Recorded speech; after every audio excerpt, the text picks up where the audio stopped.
Good afternoon. I am Dr. Amanda Raff, Professor of Medicine at Einstein and Associate Chair of Medicine for Undergraduate Medical Education at Montefiore. As Grand Marshal for today's ceremony, it is my honor and privilege to welcome you to the 64th Annual Commencement Ceremony of Albert Einstein College of Medicine. Please rise if you are able for the commencement procession. May we have the music?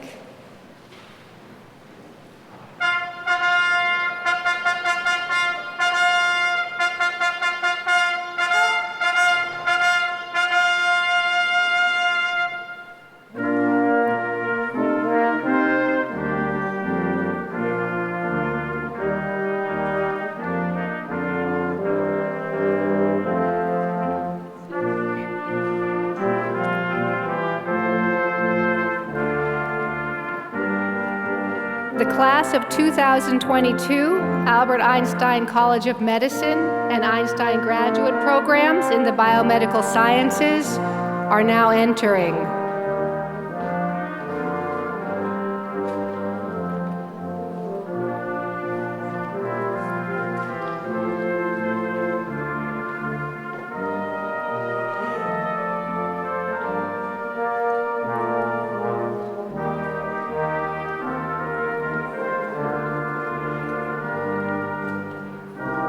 Entering the auditorium now are distinguished faculty and academic department chairs, honored alumni, and faculty hooders, and family hooders.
Now entering the stage are members of the Board of Trustees, Deans and Executive Dean, distinguished faculty,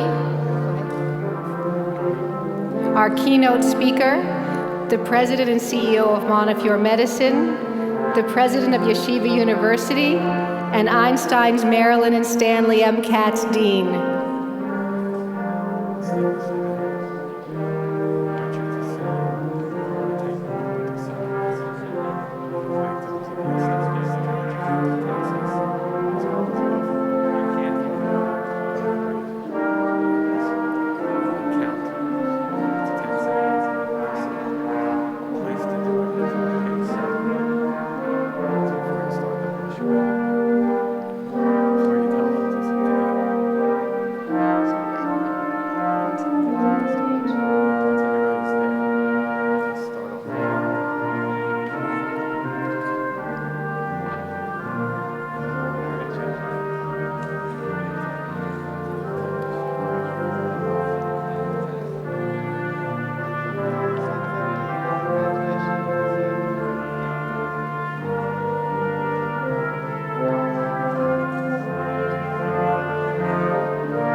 Our graduates are still entering.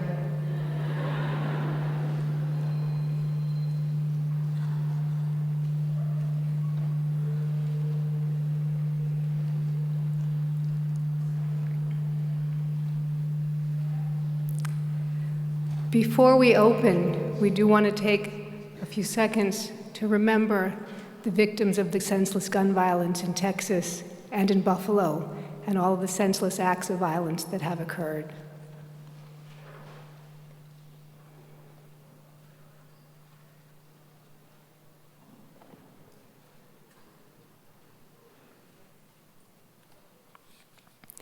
Thank you. And now turning to the joy of our day. President Ozuah, as Grand Marshal, I now declare the 64th Annual Commencement Exercises of the Albert Einstein College of Medicine and graduate programs in biomedical sciences open. Please remain standing if you are able for the singing of the national anthem performed by Cookie Marie Kurtz. It will be followed by the invocation, which will be offered by Rabbi Shimmy Steinmetz, Rabbi of the Albert Einstein Synagogue.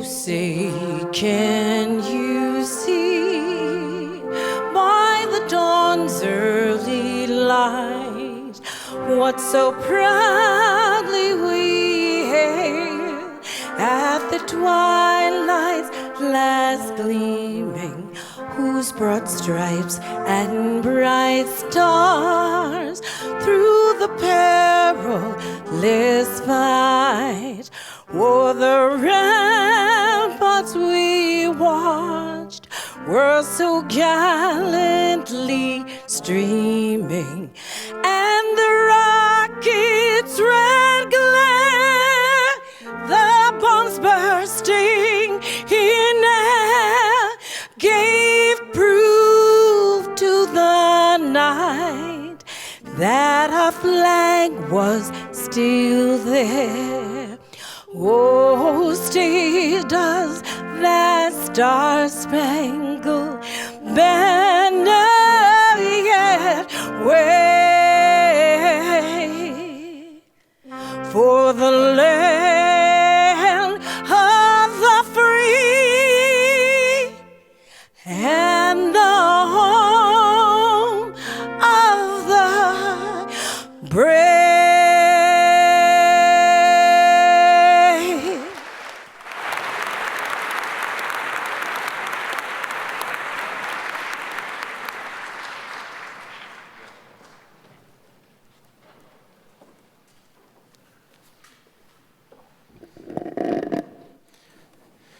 President Ozuah, President Berman, Dean Tomaselli, Dean Burns, members of the board, distinguished administrators and faculty, esteemed honorees, graduates, and friends. Blessed are you, God, Master of the universe, who has sustained us, protected us, and brought us to greet this joyous occasion. We thank you for directing and guiding the leadership and faculty of the Albert Einstein College of Medicine, for teachers whose passion for science and medical research is only surpassed by their passion and commitment to their patients and students, and who have succeeded in transmitting and inspiring these passions to a new generation of scientists and physicians. We ask that you continue to protect and inspire them, and we pray that our graduates follow the wonderful example that they have set. Thank you for providing our graduates with wonderful parents, spouses, family, and friends whose support and sacrifice have enabled our graduates to reach this momentous milestone. Especially at this moment of national mourning, we beseech you, Almighty God, to bless the graduates in all their endeavors. Teach them to appreciate, revere, and be mindful of the divine spirit that animates each and every one of their patients, to provide compassionate along with expert medical advice. Teach them to uphold the highest standards of personal and professional ethics, to be upright in the eyes of God and humanity. Teach them humility. May they glean wisdom and guidance from their teachers and mentors, from their patients and colleagues. May they live by the sage's dictum that all who save a single life are considered to have saved an entire world. Always assist them in the performance of their sacred work and their mission to which they have devoted their professional lives, to help and to heal. And let us say, Amen.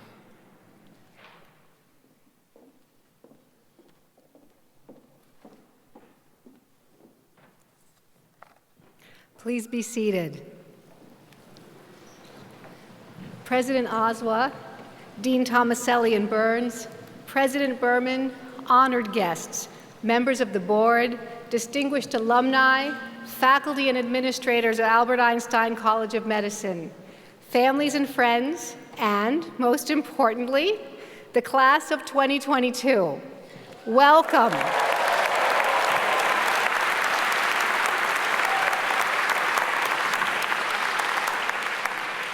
Today we are gathered to celebrate this momentous milestone in your lives, your graduation from Albert Einstein College of Medicine.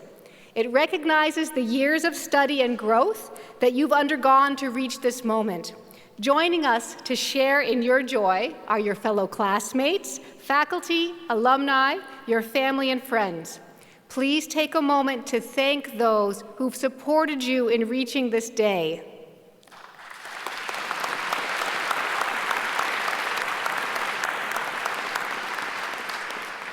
Like your mentors at Einstein, they recognize and celebrate the compassionate physicians and innovative researchers that you are on the road to becoming. Now it is my pleasure to introduce the distinguished President and CEO of Montefiore Medicine, Dr. Philip O. Ozuah. Please join me in welcoming President Ozuah to the podium.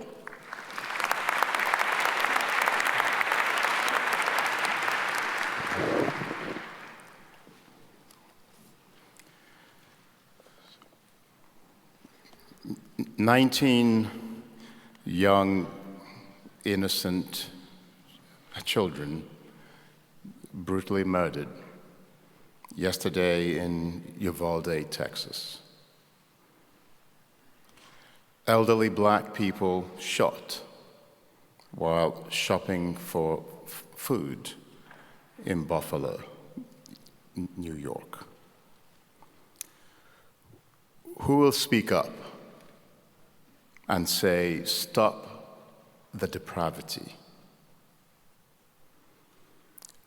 Who will speak up and say, this is insanity? Albert Einstein himself said, one cannot imagine a more beautiful combination than intellectual keenness, artistic form, and a fervent love of justice. Albert Einstein himself said, one cannot imagine a more beautiful combination than intellectual keenness, artistic form, and a fervent love of justice. And so the graduating class of 2022, on behalf of the distinguished leaders seated behind me, the board chair of Montefiore Medicine, Mr. Dan Tishman, Einstein board chair, Dr. Ruth Gottesman, Rabbi Dr. Ari Berman, president of Yeshiva University, Commissioner Bassett, Commissioner of Health, New York, and all the distinguished members of the board, alumni, and faculty.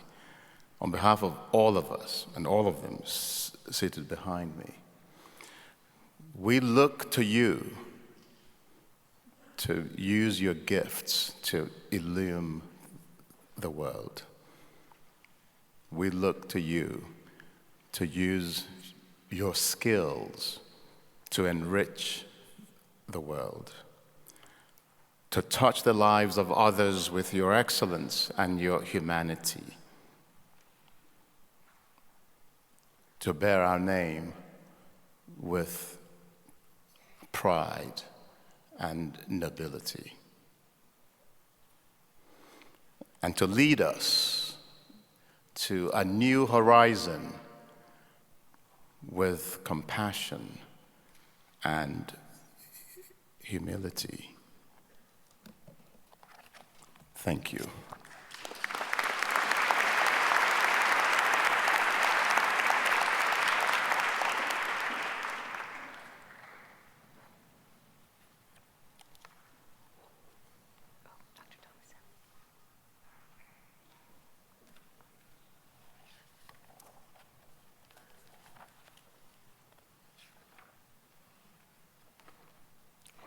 Now it is my pleasure to invite Dr. Rabbi Ari Berman, Yeshiva University's 5th president, to the podium.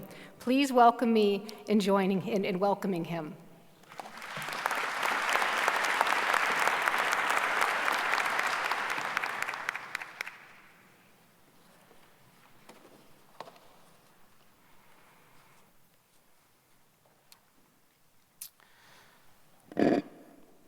My dear friend, President Phil Ozuah, Dean Tomaselli, Dean Burns, Chairman of the Board of Montefiore, Chair Tishman, our Chairwoman Ruth Gottesman, Board of Overseers, faculty, and members of the administration, honored guests, dear alumni, and most especially our graduates. Congratulations!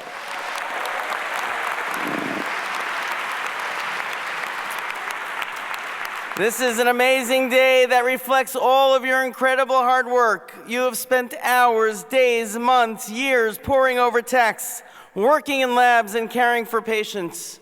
You have been tested and tried and remained true to your core commitment to become great doctors and scientists. This is an amazing day for all of you and for all of us here with you. This graduation takes on special meaning in light of the recent tragedies in our country last week, 10 days ago in Buffalo, and now yesterday in Texas. Allow me to explain with a story. In November of this past year, Yeshiva University hosted an historic event. One of the most influential global Muslim leaders, Sheikh Mohammed Al-Isa, the Secretary General of the Muslim World League based in Saudi Arabia, visited our campus in New York. He came to Yeshiva University as the flagship Jewish university to engage in a public dialogue with me in front of hundreds of our students. And there I sat together with the Secretary of the World Muslim League, talking about the opportunities for coexistence today between Arabs and Jews, peoples of different faiths, nationalities, countries of origins. And I asked him during the dialogue about this fact that he was here today. What happened in the world, I asked him. What changed in the global conversation that you, Sheikh Al-Isa, are able to come to Yeshiva University today when you have not come in previous years? And while all through the dialogue, he spoke through a translator, for this question, he responded in English himself. Perhaps, he said to me, I didn't receive an invitation. Now, of course, much more has transpired in the world to make possible our conversation, but it highlighted to me the important and powerful effect of issuing an invitation, of being open and inviting to those who are not in the room, of the consequential results of enabling those who were once outsiders to be brought inside the tent. This idea runs throughout the ethos of the Einstein School of Medicine and the driving reason for its founding. When the school was started in 1953, it was not obvious that Jews and students of all races and creeds would be welcome into medical school. There were generations of prospective students who cannot become doctors, who were not invited to participate in our institutions of health. And this was tragic, not just for the students who are not able to develop their own skills and talents, but because the world of medicine, health, and research was more impoverished due to the lack of full representation. And we witness today how the pace of science and research has been accelerated from the very diversity of our institutions. A diverse lab, a diverse faculty, diverse areas of interest are the very commitments that have solidified our place as a top research institution. Perhaps I did not receive an invitation. Within the envelopes of our lives, affixed into the stamps of our community, needs to be the inspiration to inspire, awaken, strengthen, and heal those who need invitations most. It's easy for people who receive an invitation or are in the room to distract and obscure all those who continue to be waited to be invited. But we need to ask ourselves not just who is here, but who is not here. Perhaps I didn't receive an invitation as an awakening. Who remains uncared for? Who has been overlooked? Who is still in search of compassion? Abraham, the progenitor of all monotheistic religions, was known for his hospitality and graciousness. Following his surgery, his circumcision, Abraham was healing. But even during his time of recovery, the Bible says he sat at the entrance of his tent and waited to invite guests in. Surgery, illness, recovery, these are moments of intense vulnerability. And we who are present in the hospitals and in the rooms of healing have an even more profound opportunity to extend ourselves to others and invite others into our hearts. What makes the Einstein School of Medicine so distinct is not simply that the reason for its founding was an invitation to those otherwise underrepresented in the field, but that this in turn formed the character of the school and the quality of our students. Students who are top-tier scientists and researchers, who study from and work with an elite faculty who are experts in their respective fields, who sit at the cutting edge of the scientific and medical community, who've devoted their lives to bettering the human condition and bringing healing to the world. And they do all of this with the compassion and kindness that is befitting of a school founded on openness and love for all. There's a beautiful poem by the famed poet Paul Laurence Dunbar entitled Invitation to Love. And I close my remarks with his closing stanza. Come when my heart is full of grief, or when my heart is merry. Come with the falling of the leaf, or with the reddening cherry. Come when the year's first blossom blows. Come when the summer gleams and glows. Come with the winter's drifting snows, and you are welcome. Welcome.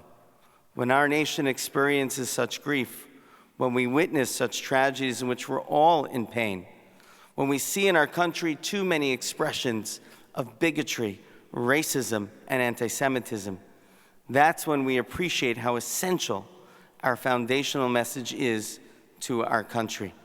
To our next generation of outstanding doctors, researchers, scholars, and leaders in this room today, continue to extend invitations for all those in pain, for all those absent, for all those in grief. Call out, and you are welcome. Welcome. We are so proud of you today. You're surrounded by the people who care for you and supported you and loved you all throughout your journey. Your family and friends from your home and your family and friends from your second home at Einstein. All of the professors, administrators, and staff who devoted their time, resources, and heart to educate you, our next generation of leaders. May God bless you with good fortune and happiness. May you find joy in your life, love in your hearts, and purpose in all that you do. I am inspired by your accomplishments and extend to you an invitation to love and invite others, to heal others, as you bring healing to the weary and welcoming to the forlorn in this next exciting chapter of your lives. Congratulations.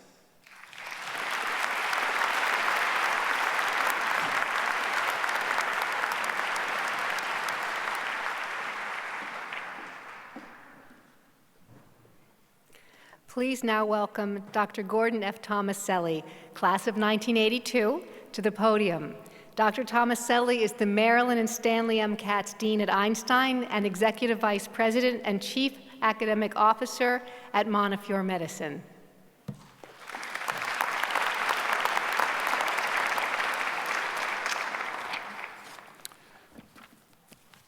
Thank you, Dr. Raff. I'd like to welcome the newly minted physicians, scientists, their families and friends to the 64th commencement exercises of the Albert Einstein College of Medicine. Congratulations to my fellow alumni. You've done a superlative job.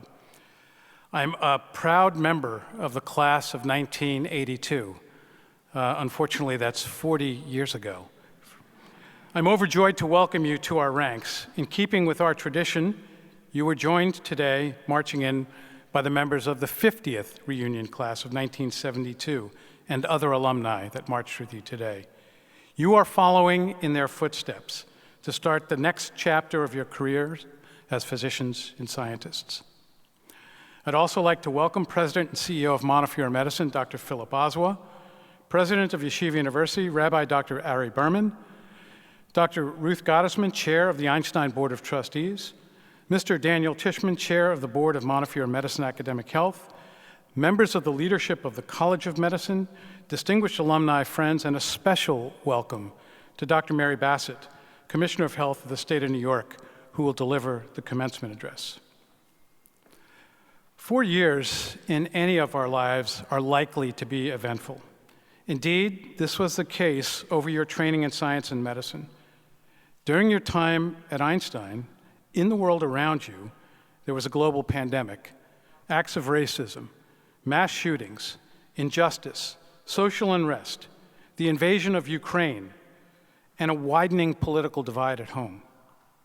However, we also elected the first woman to be vice president, who is Black and Asian, and we will have the first Black woman associate justice of the Supreme Court. You have taken such challenging situations and embraced them as opportunities for growth and service to the community. You responded to racism and injustice by being among those who held our institutional leaders accountable, reminding us our commitment to Einstein's founding principles requires constant vigilance. You were unflinching in your response during the height of the pandemic, supporting frontline caregivers when they were overwhelmed with sick and dying patients, and joining the battle when enough protective equipment became available. I marvel at your resilience, your fortitude, and your humanity. You've demonstrated time and time again that you have what it takes to be exemplary physicians and scientists. You represent the positive force that will influence our nation and our world through your work in science and medicine, and on your efforts on behalf of our society and humanity at large. Knowing this gives me great optimism for the future as you pursue your chosen discipline. Always remember to store humility, congeniality, curiosity, humanity, enthusiasm, adaptability, and tenacity amongst your useful resources. A good measure of each will serve you well as you set out to fulfill your professional dreams. So, on behalf of the entire faculty, staff of the College of Medicine, our best wishes to you as you join the legions of Einstein alumni and embark on the next phase of a fulfilling and exciting professional journey. Class of 2022, congratulations to you, your family, and friends.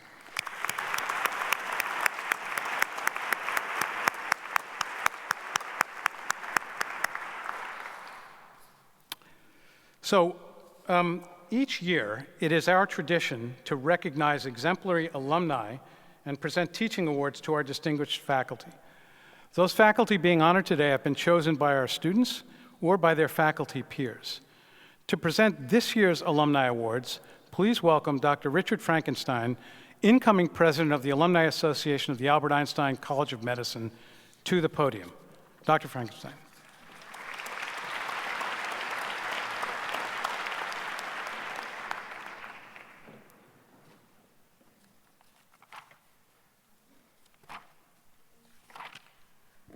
Thank you very much, Dean Tomaselli. The College of Medicine and the Alumni Association are pleased to continue a proud tradition of recognizing the best of our best with these 8 alumni awards.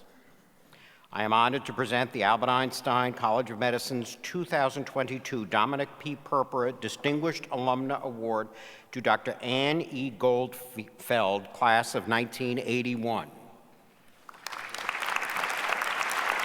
Dr. Goldfeld, please join me at the podium to receive your award.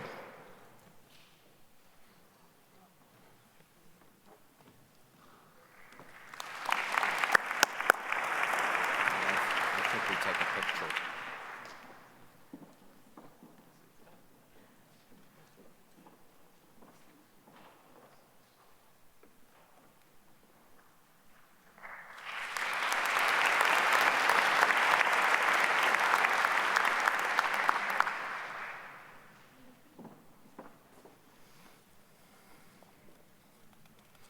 It is now my pleasure to present the Albert Einstein College of Medicine's 2022 Distinguished Ph.D. Alumna Award to Dr. Ruth J. Muschel, Einstein class of 1978. Dr. Muschel, please join me at the podium to receive your award.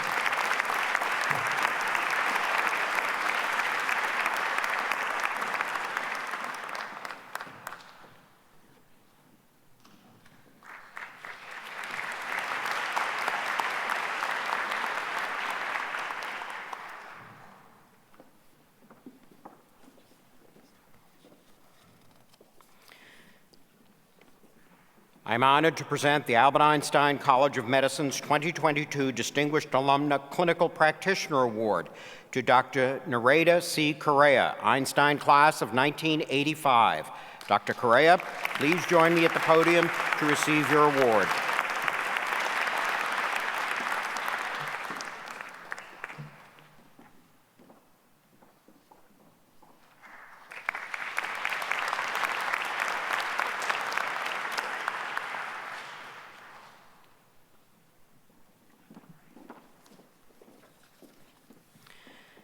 It is now my pleasure to present the Albert Einstein College of Medicine's 2022 Lifetime Achievement Award to Dr. Jerry A. Winkelstein, Einstein class of 1965. Dr. Winkelstein, please join me at the podium to receive your award.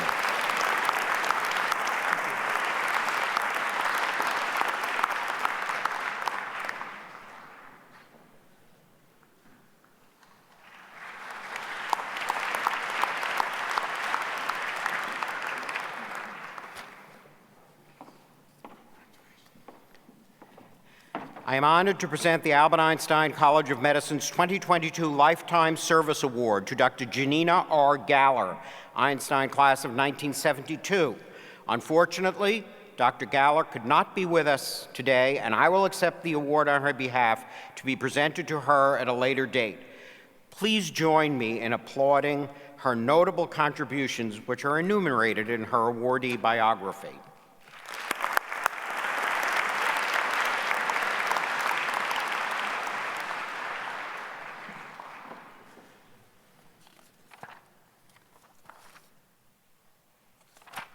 Each year, the members of the board select 2 Shining Star honorees for clinical practitioner and for scientific investigator from among Einstein's many talented alumni.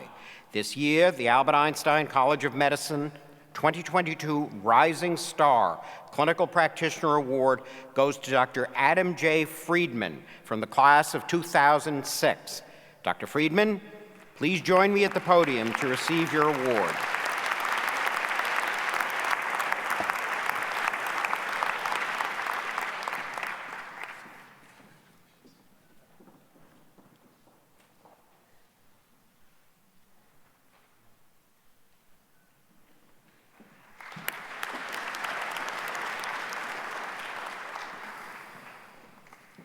It is now my pleasure to present the Albert Einstein College of Medicine's 2022 Rising Star Scientific Investigator Award to Dr. Deanna W. Williams from the class of 2014.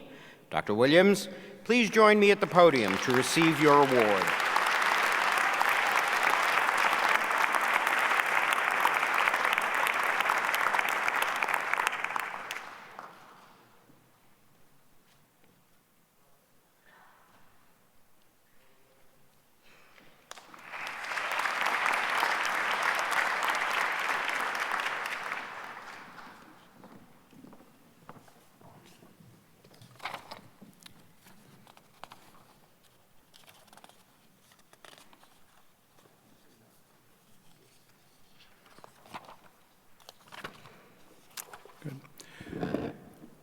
I now have the great honor and privilege of introducing our keynote speaker and honorary degree recipient, Dr. Mary T. Bassett, the 17th Health Commissioner of the New York State Department of Health.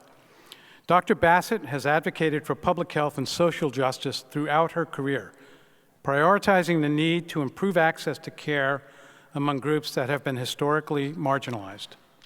Her passion for health equity matches our own at Einstein and Montefiore, and we are honored to have her speak to our graduating physicians and scientists about her remarkable career and share her guidance. Dr. Bassett was appointed the New York's Commissioner of Health on December 1st, 2021. She previously served as the director of the Francois Xavier Bagnote Center for Health and Human Rights at Harvard University and FXB professor of the practice of health and human rights in the Department of Social and Behavioral Sciences at the Harvard T.H. Chan School of Public Health. Prior to Harvard, she served as the commissioner of the New York City Department of Health and Mental Hygiene.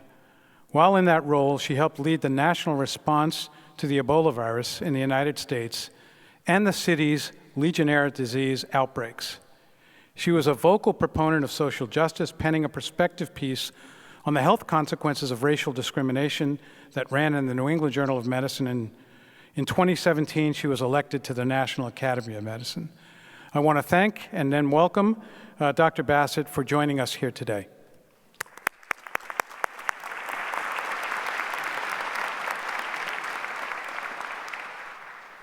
Thank you. I'm really always in awe of these events because after my own high school graduation, I somehow managed to miss all of my own subsequent graduations. So I take great pleasure in being able to join you today on this wonderful occasion. Pleasure to see all of you appropriately masked, but how wonderful that we're all in this wonderful space together. So to Dean Tomaselli, thank you very much for inviting me, to Dr. Ozuah and the esteemed faculty, all of the proud parents, the siblings, other relatives, partners, perhaps I should even mention pets. This is a joyful day for all of you, and each of you has played a vital role. But to the class of 2022, along with all of those who are here to celebrate with you about your achievement, I'm not just going to say and echo the previous speakers in saying you have my congratulations. I really want to say, wow, look what you did. Getting through medical school, I remember all too well, is no small achievement in the best of circumstances. But all of you, physicians and scientists, did this in the midst of a once-in-a-century pandemic. You did this in the midst of staff shortages, overstressed doctors, overcrowded hospitals, clinical disruptions. You did this in the Bronx, which was on the front lines of New York City's COVID outbreak. So you saw hospital cafeterias and other spaces fill up as patient beds were needed and cases spiked. So these past 4 years, you have been tested beyond limits, and you have come out stronger on the other side. I would venture to say that you have acquired the strength of superheroes. So my question to you today is, what are you going to do with your superpowers? I have no doubt that you're going to make outstanding contributions to the practice and science of medicine. You will be a credit to this institution, which has prepared you for a lifetime of healing. But there is a different kind of healing that needs to take place outside of the hospital, in the communities where our patients live and work and raise their families. And I'm talking about how our everyday lives, not just our health care, shape our health. What today we refer to as the social determinants of health. Your training in the Bronx gave you a front row seat on how society creates or undermines health. The access or lack thereof of decent housing, living wages, good education, safe work environments, healthy food, clean water, clean air, more than personal choices or good fortune, good genetic fortune. These are the factors that determine good health. And these are the factors that everywhere are making communities of color sick. I saw this with my own eyes when I was a resident at Harlem Hospital, where the doctors and the nurses and other health workers work so hard to patch up patients who returned to living conditions that were literally killing them. I have to this day never seen patients sicker than the patients that I saw on the wards of Harlem Hospital, and I have worked in very poor countries, including the small country of Zimbabwe and Southern Africa. As a resident at Harlem Hospital, I remember one patient in particular. He was an older black man. I paid a house call. This was my own idea. Nobody was supervising me from the hospital. When I showed up in my whites, I think the neighbors and his apartment mates were a little surprised to see me. They lived in a crowded apartment lit by candles. I was really shocked to see these conditions. No electricity in New York City in 1980. So I know you've seen all of these racial ethnic disparities too, most recently during the coronavirus pandemic. And the Bronx, one of the poorest counties in the United States, not only in this city, which is home to armies, multitudes of essential workers, and was so hard hit by COVID. People who commute to low-paying jobs, who lived in and continue to live in crowded, multi-generational homes. People in the Bronx faced huge risks of exposure, but they had no other choice. And you and your peers saw the consequences of this racial and ethnic divide. And I must hasten to add that I don't mean to imply that socioeconomic barriers to good health apply only to people of color. As the New York State Health Commissioner, I know very well that there are plenty of predominantly white communities in our state that lack resources for health. They too struggle to pay the rent, find work, put fuel in the tank, put food on the table. These are not issues that affect solely black and brown or indigenous communities, but the legacy of African enslavement continues to be written on the bodies of African Americans. Just about anything that we consider a resource for health is stratified in our racial stratified society.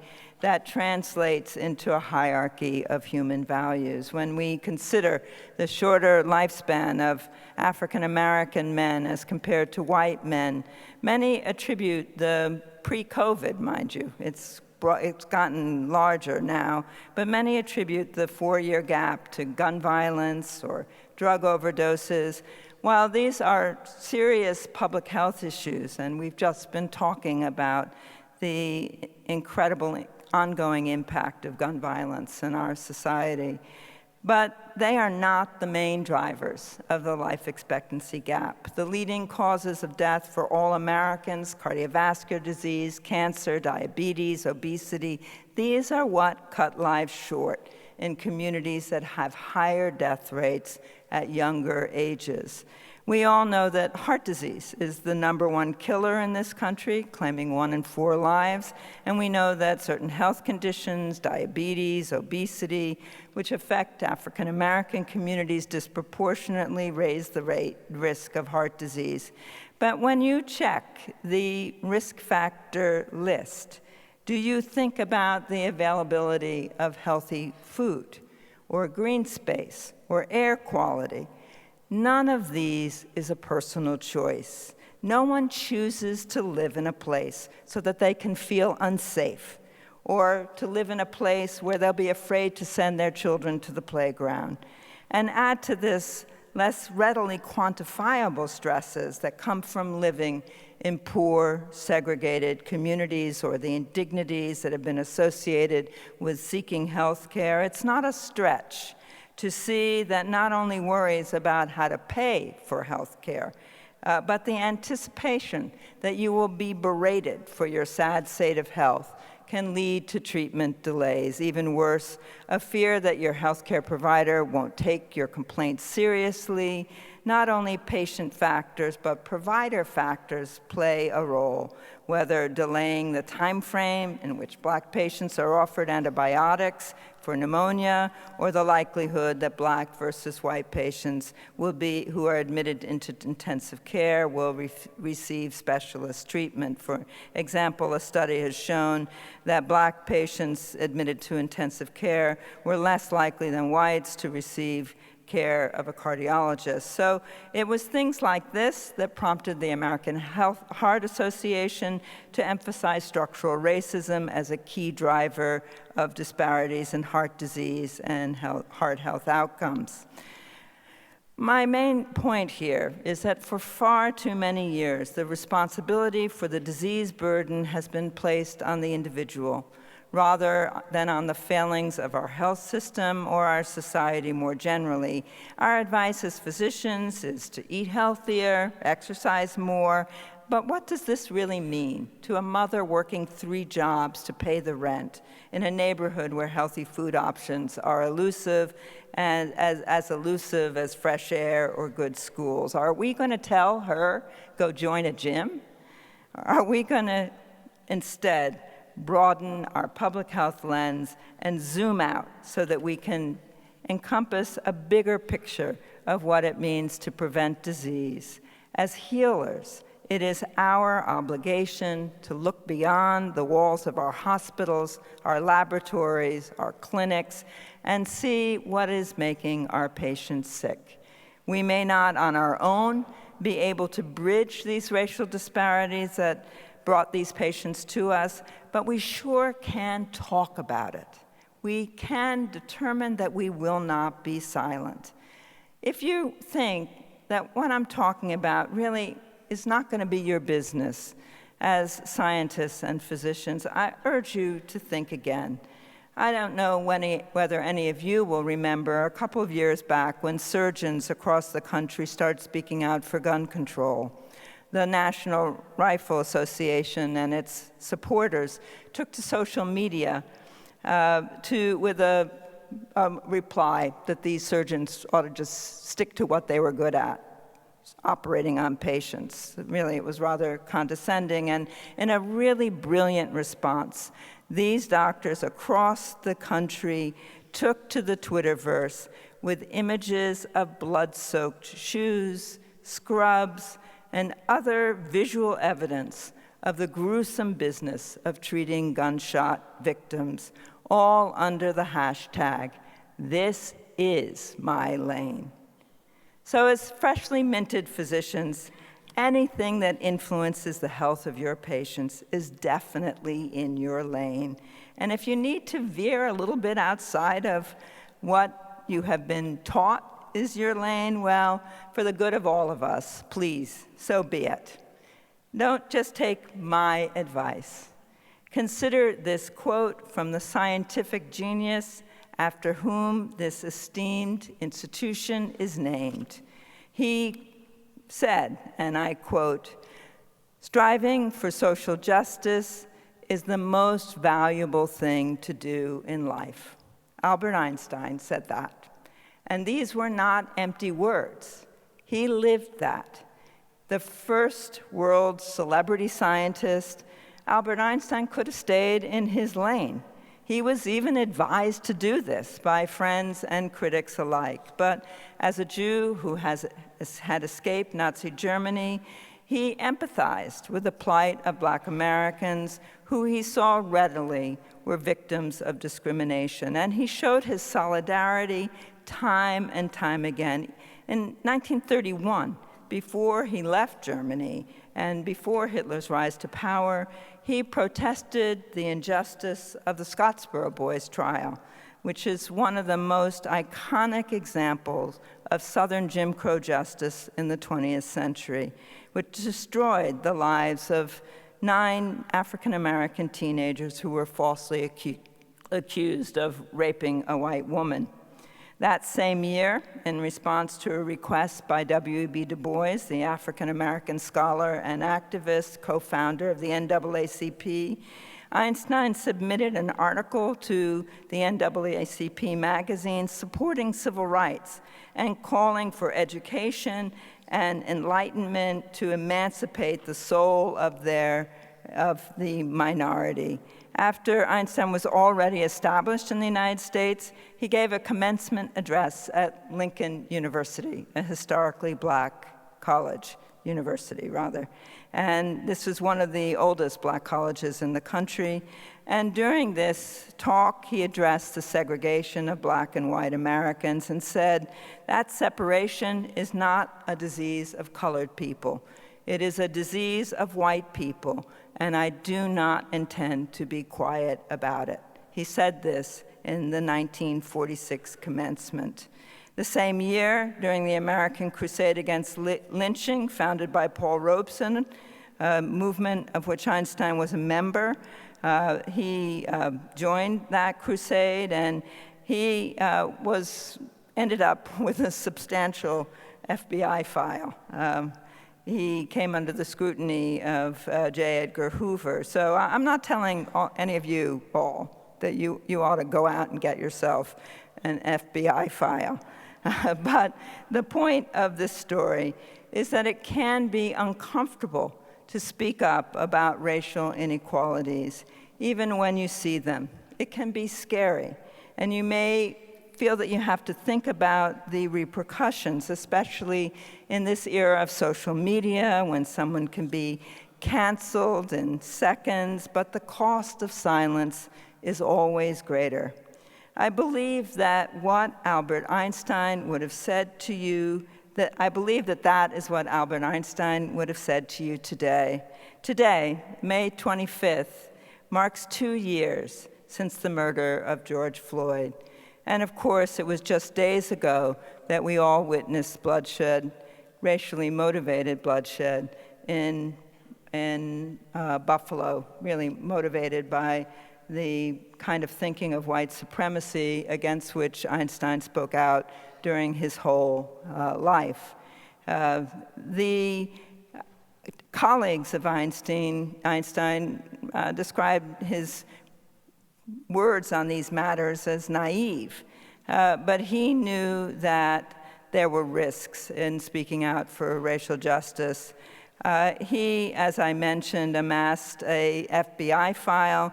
It was nearly 1,500 pages long at the time of his passing, and he is also remembered as one of the greatest minds of the 20th century and a man who stood steadfastly as a force for good, something that I don't think any of us attribute to J. Edgar Hoover. So in preparing these remarks today, I learned all of this about Albert Einstein. I didn't know all of it before I came to speak to all of you, but I wanted to learn more about his connection to this institution, which was created to support the education of those who were traditionally excluded from medical education. I can attest to that because I myself went to Columbia University, one of the universities that was guilty of that shameful fact.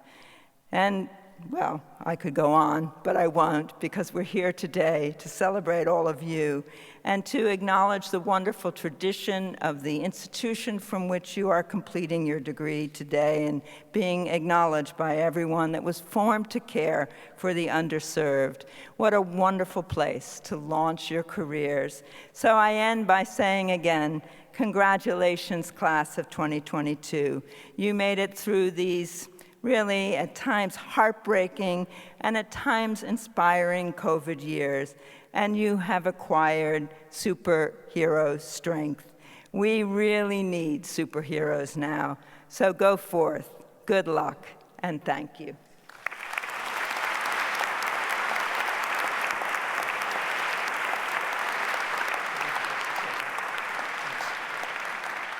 Dr. Bassett, thank you so much for sharing your insights and experiences with our graduates. And it's now my honor and privilege to invite Dr. Ozuah to the podium with you as we share a couple of gifts with you, including an honorary degree from the Albert Einstein College of Medicine.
So it is now my pleasure to invite Dr. Joshua D. Nosanchuk, Senior Associate Dean for Medical Education, who will present the Teaching Awards. Josh.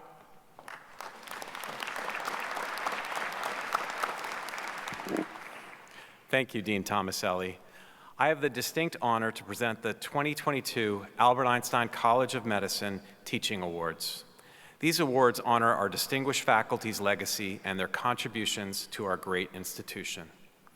The Samuel M. Rosen Award for Outstanding Pre-Clerkship Teaching is awarded to Dr. Adi Pincus, Assistant Professor of Pathology, Co-Course Director for Anatomy and Nervous System and Behavioral Health, and also a block leader. Dr. Pincus, please join us at the podium.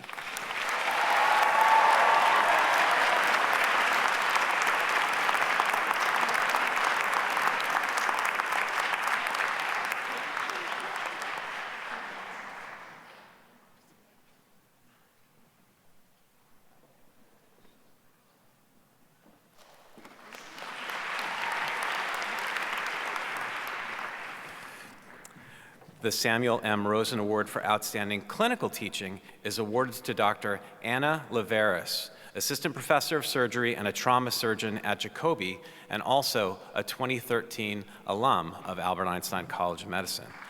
Dr. Liveris.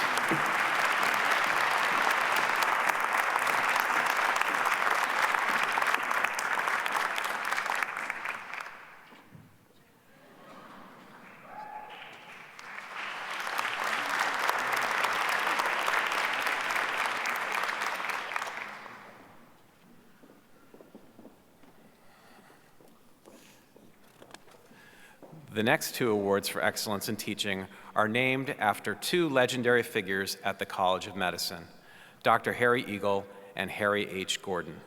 The Harry Eagle Award for Outstanding Pre-Clerkship Teaching is awarded to Dr. Carol A. Derby, Research Professor of Neurology and of Epidemiology and Population Health, and the Lewis and Gertrude File Faculty Scholar in Neurology, as well as course leader in Biostatistics and Epidemiology. Dr. Derby, please join us at the podium.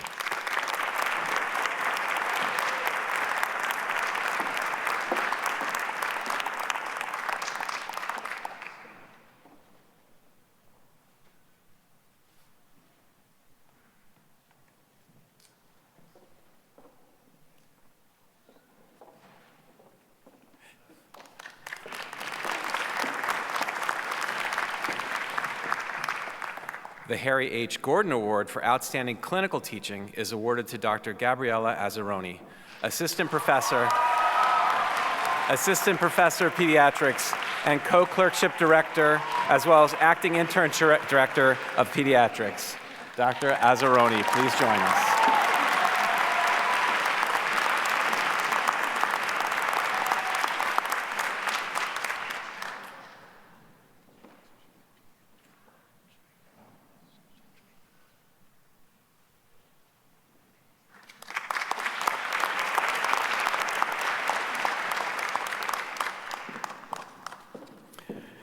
It's now my pleasure to present the Lifetime Achievement Award for Excellence in Teaching to Dr. Nadine Katz, Professor of Obstetrics and Gynecology and Women's Health and a member of the class of 1987. Unfortunately, Dr. Katz could not be with us today, and I will accept the award for her on the institution's behalf. However, we did present this to her in person last week at our Davidoff Honor Society for Teaching Excellence. Please join me in applauding her notable contributions to the college, which are enumerated in her awardee biography.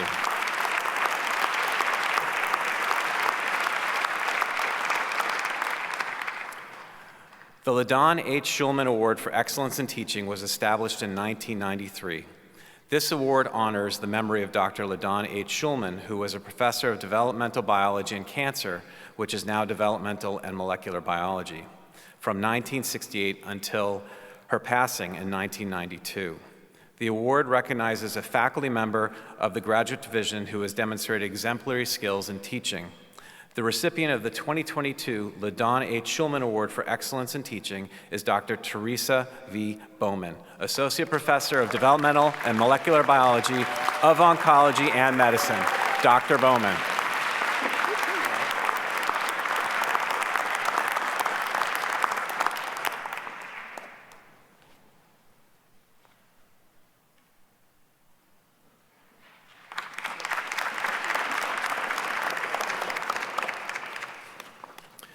I'm honored to present the Saul R. Corey Award for Translational Science and Medicine. Introduced in 2012 to honor the memory of Einstein's founding chair of neurology, who in spite of his early death at the age of 45 in 1963, is a continuing influence at the medical school and beyond with regard to neurology, neuroscience, and translational medicine. The award recognizes a faculty member who exemplifies Dr. Corey's philosophy of conducting collaborative research in the laboratory that addresses questions raised through clinical work with patients. This year's recipient is Dr. Nicholas Fragayanis, Professor of Medicine and of Microbiology and Immunology, and the holder of the Edmund J. Safra Republic National Bank of New York Chair in Cardiovascular Medicine. Dr. Fragayanis, please join us.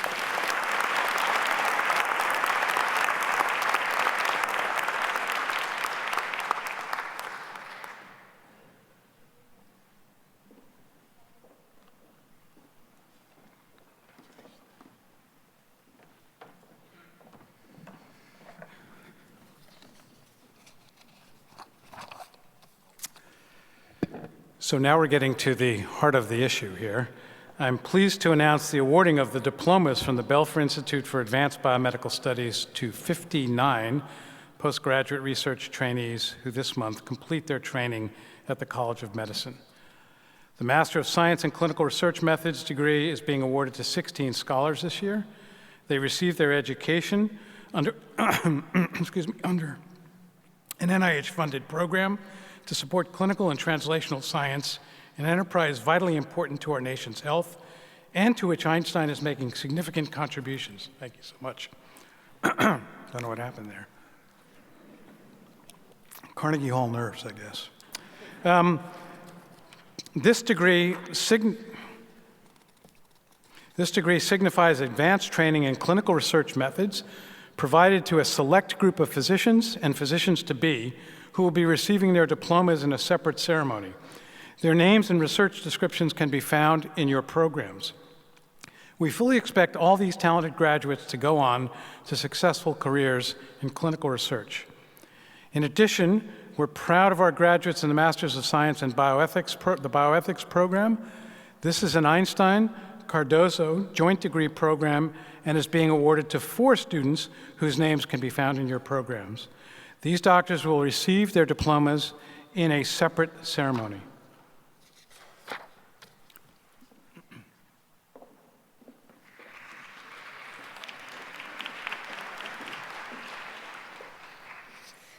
President Ozuah, Dean Tomaselli, it's my privilege on behalf of the faculty of Albert Einstein College of Medicine and the Einstein graduate programs in the biomedical sciences to present to you 175 candidates for the degree of Doctor of Medicine and 35 candidates for the degree of Doctor of Philosophy, 14 of whom are also receiving a Doctor of Medicine today.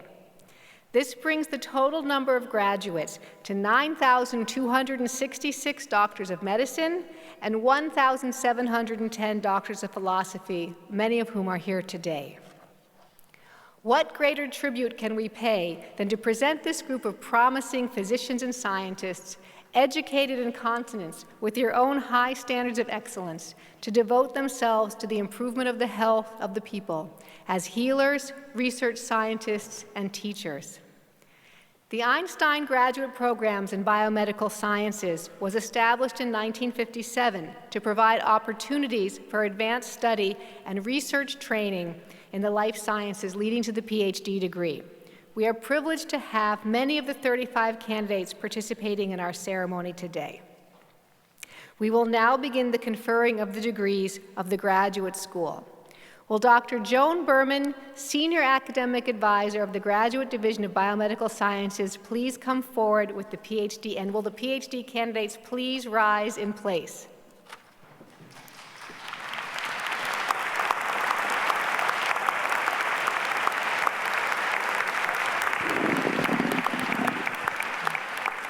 Throughout our history, science has been used for good or for evil.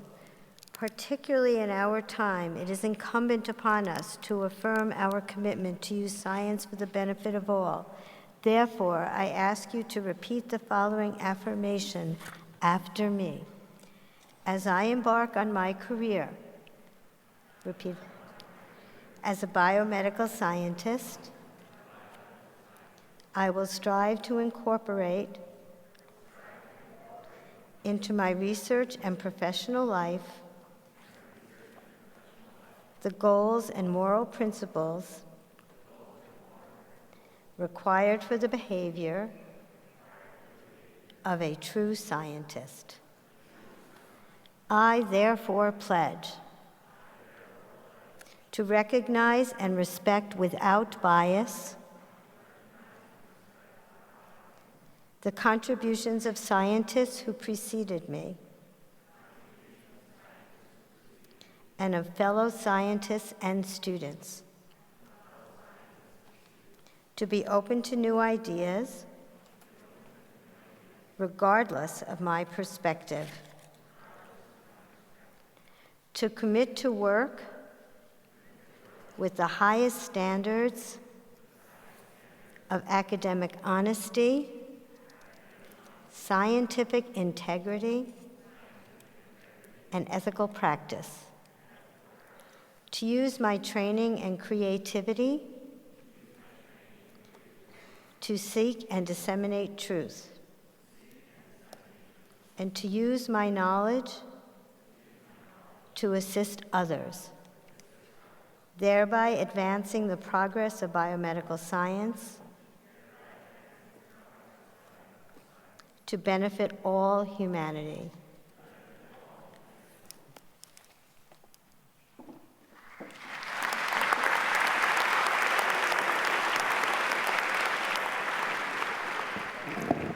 Please remain standing. As we begin the formal graduation ceremony with our PhD candidates, I again welcome President Philip O. Ozuah to the podium.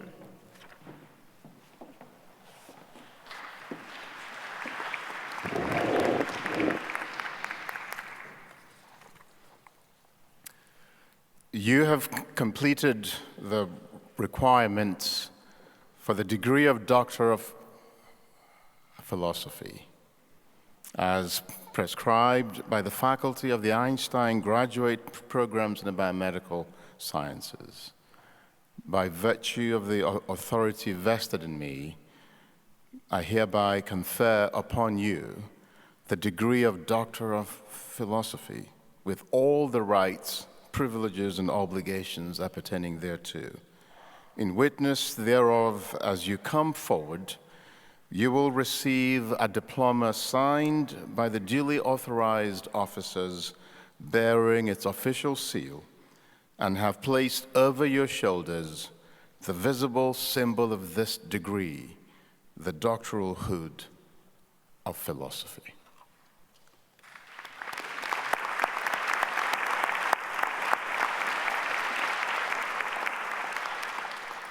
Dr. Victoria H. Friedman will now lead the PhD candidates to the stage. Will Dr. Miles Akabas and Dr. Teresa V. Bowman please come forward? Would President Ozuah and Dean Tomaselli please come forward?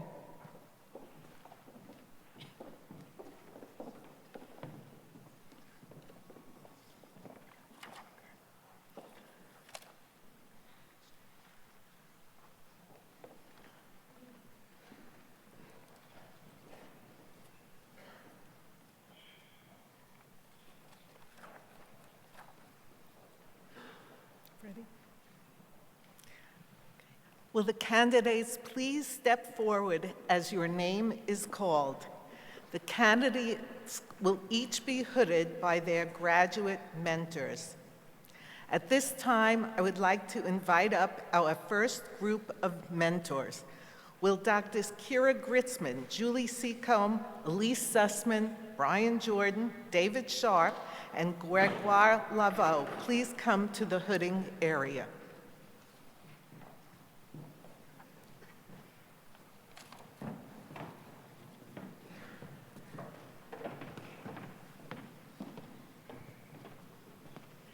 Will the following graduates please join your mentors in the hooding area?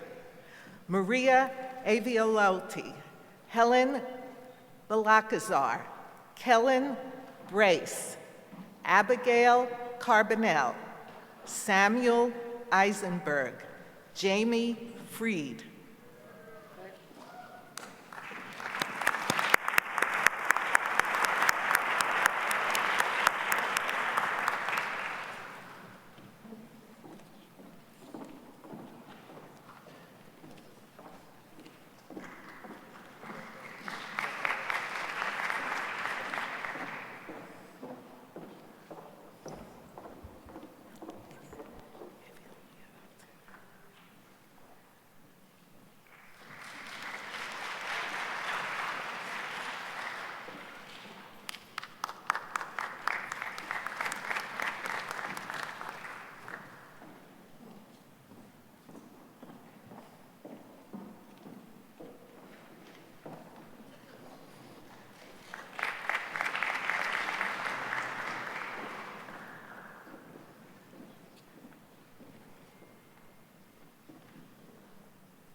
Will our second group of mentors, Dr. Miles Akabis, Dr. Chaim Putterman, Dr. Jacqueline Akbar, Dr. Jingxing Zhang, and Dr. Dongshang Kai, please come to the hooding area.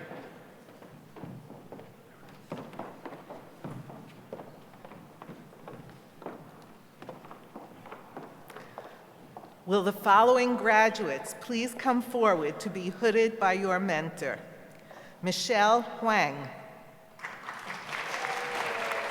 Adam Hudgens, Elise Ishida, Peter John, Sinan Kaur,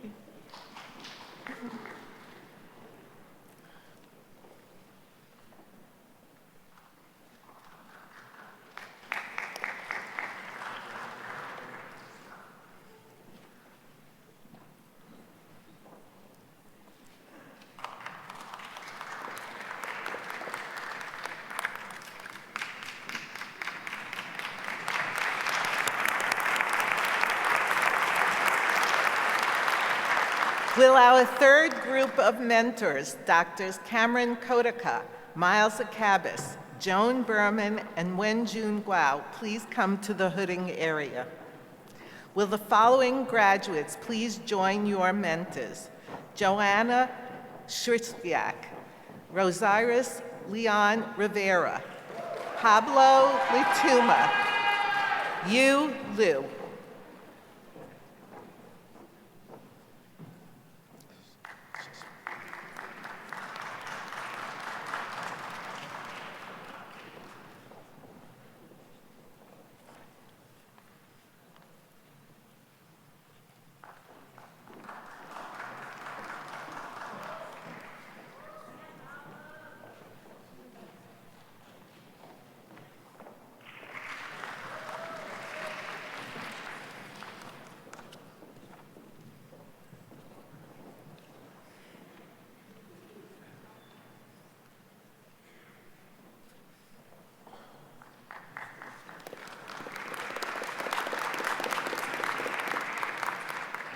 I would like to now call up our fourth group of mentors.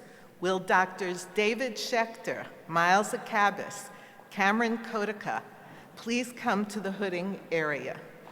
Will the following graduates please come forward to be hooded by your mentor? Benjamin Lorton, Stefano Lutu, Joshua Mayoral, Kristen Mayoral Pilars,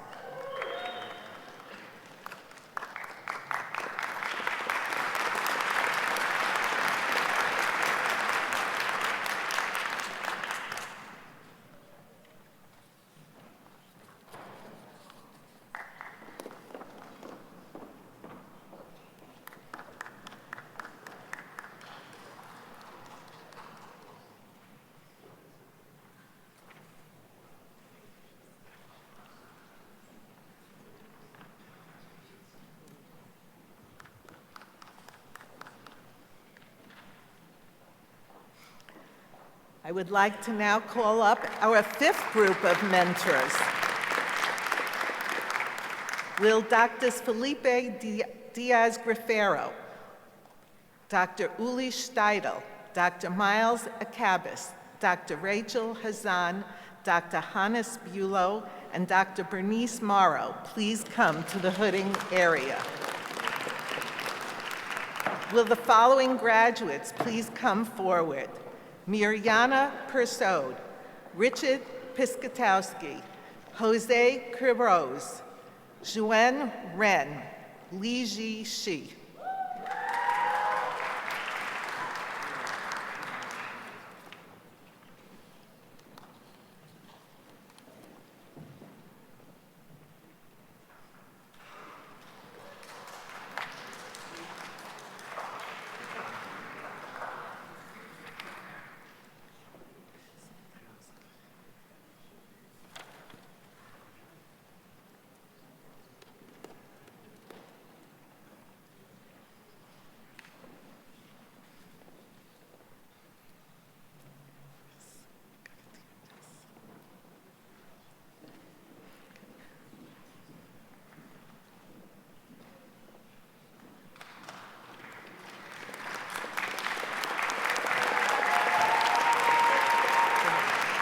Will our final group of mentors please come to the hooding area?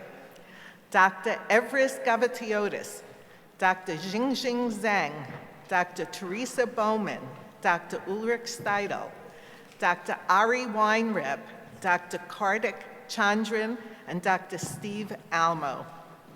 Will the following graduates please come forward?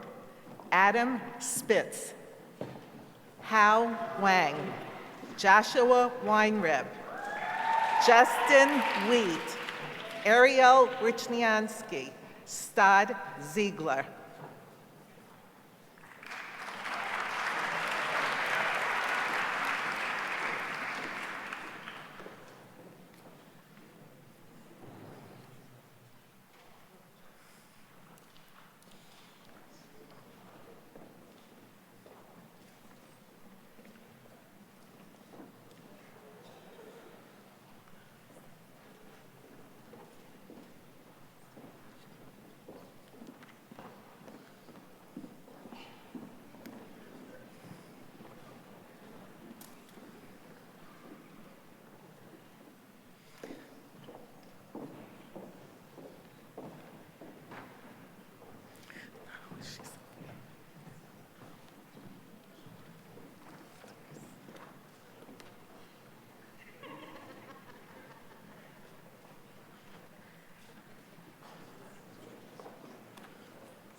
Congratulations to our new PhDs. Yay!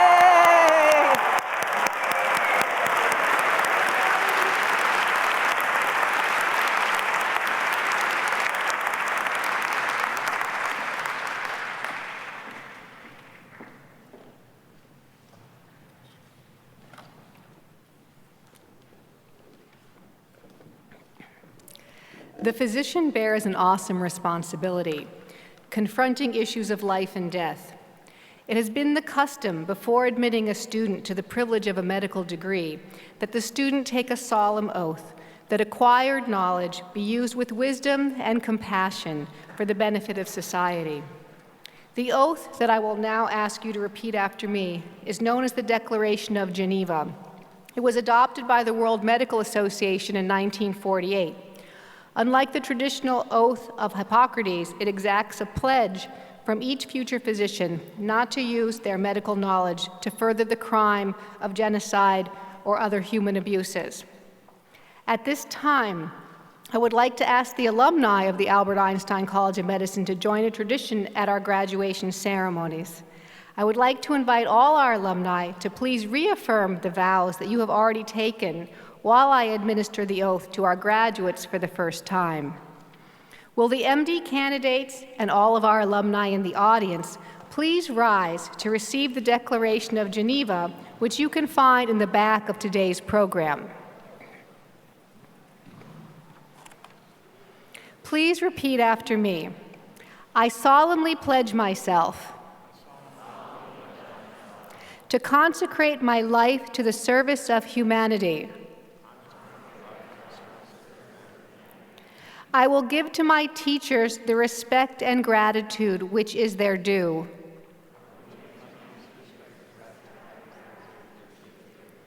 I will practice my profession with conscience and dignity.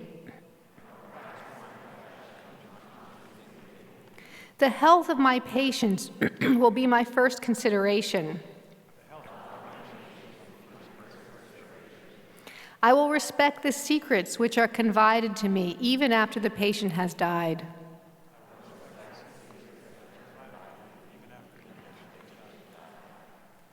I will maintain by all means in my power the honor and the noble traditions of the medical profession. My colleagues will be my sisters and my brothers. I will not permit considerations of age, disease, or disability.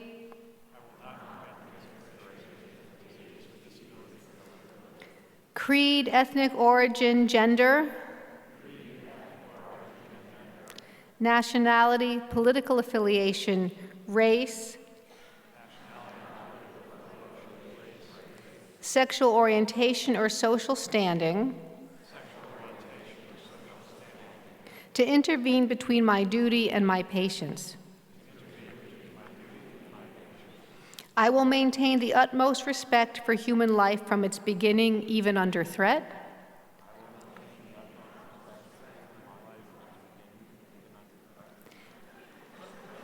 All right, I'll make another break. And I will not use my medical knowledge contrary to the laws of humanity.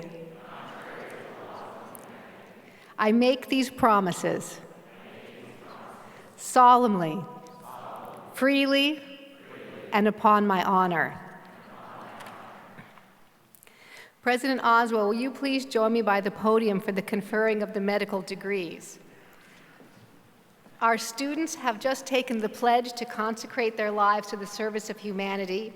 They've completed to the satisfaction of the faculty the course of study leading to the Doctor of Medicine, and I have the privilege of presenting them for the degree.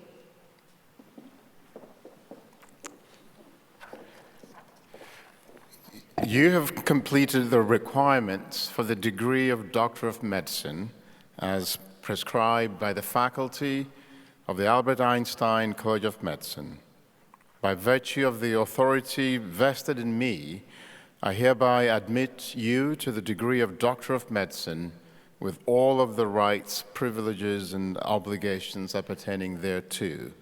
In witness thereof, as you come forward, you will receive a diploma signed by the duly authorized officers bearing its official seal and have placed over your shoulders the visible symbol of this degree, the doctoral hood of medicine.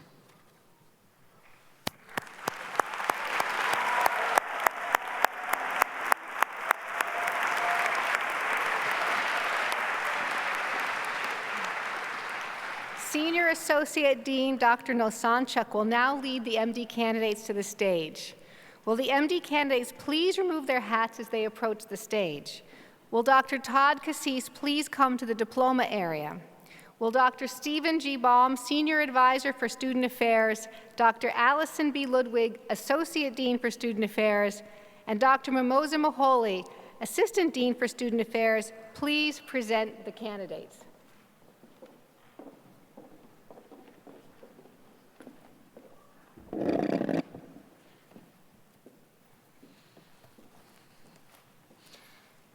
The first hooding team will be Dr. Ruth Gottesman, Mr. Daniel Tishman, Mrs. Carol Einiger, Dr. Janice John, Dr. Catherine Skay, and Dr. Rachel Katz.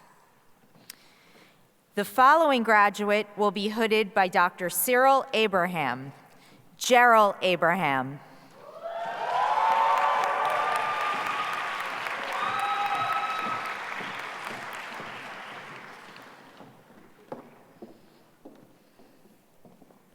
The following graduate will be hooded by Dr. Raphael Aharon, Grace Golda Aharon.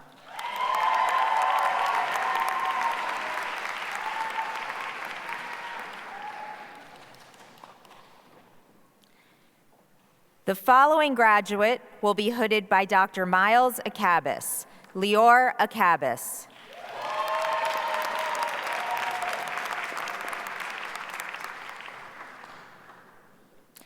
Kia Andrews.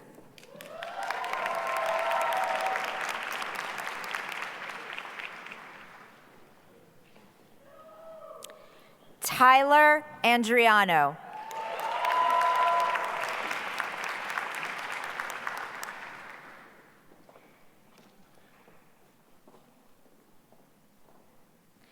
Daniel Bagdasarian.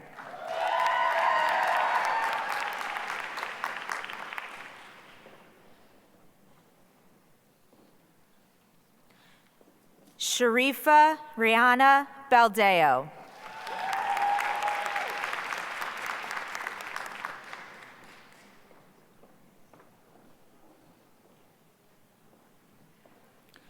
Carly Rachel Bass.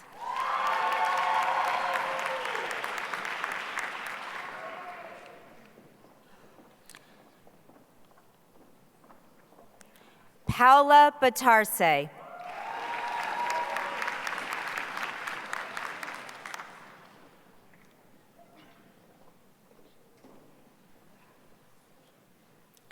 Daniel Belkin.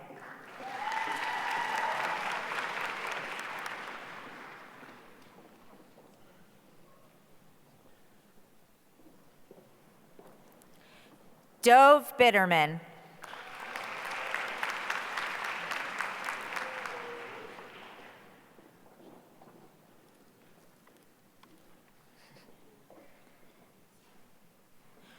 Rachel Borzuk.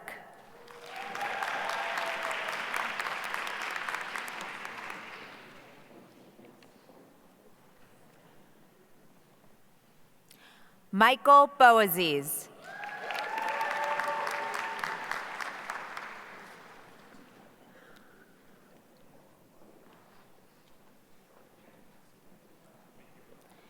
Thomas Boucher.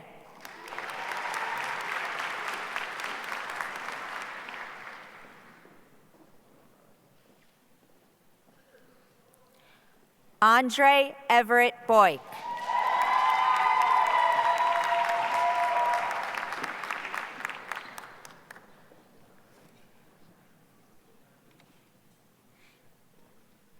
Kellen Moran Brace.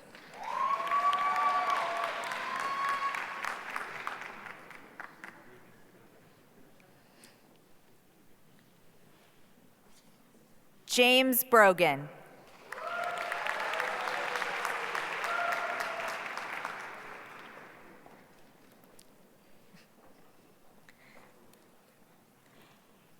Emily Isilda Bruder.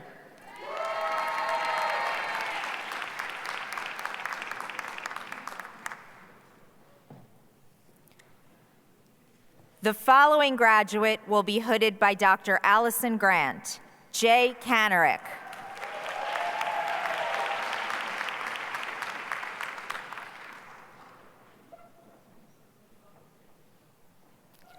Aviva Cantor.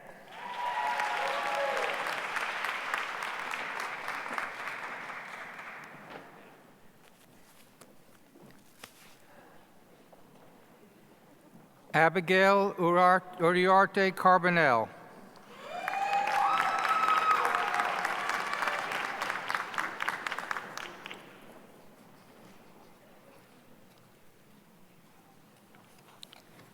Chi Yang Li Chen.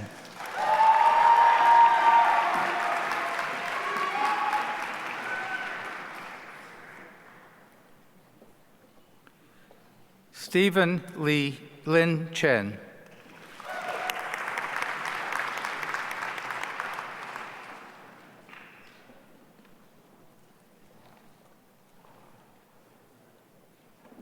Irene Churn.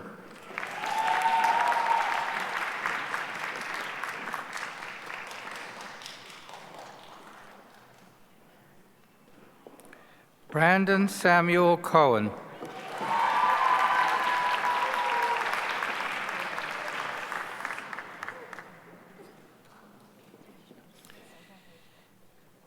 Gabrielle Christine Concepcion Taveras.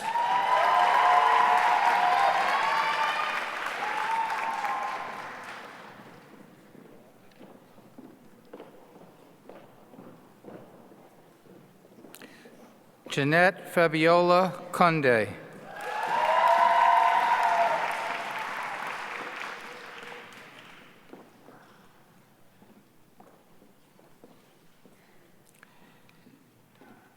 Gregory Robert Cook.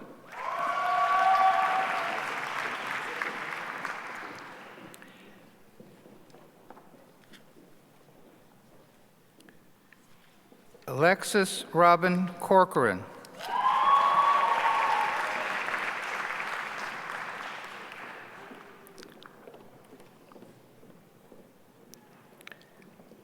Pablo Alberto Cuartas Gomez.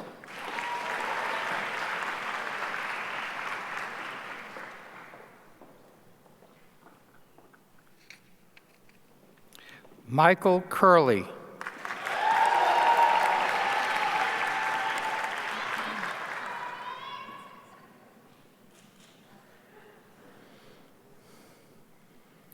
Varun Dalmia.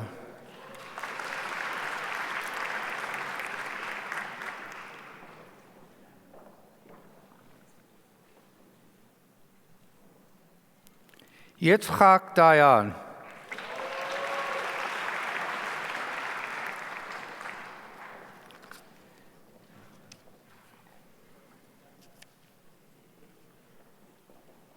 Christopher Dean.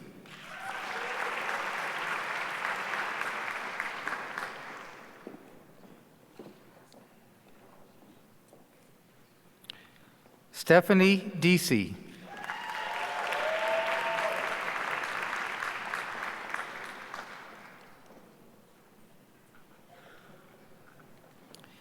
Ian Dwyer.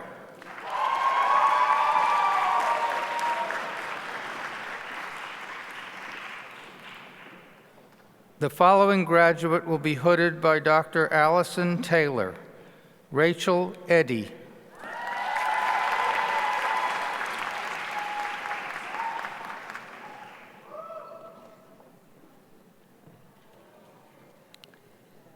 Jesus Bañez Equilang.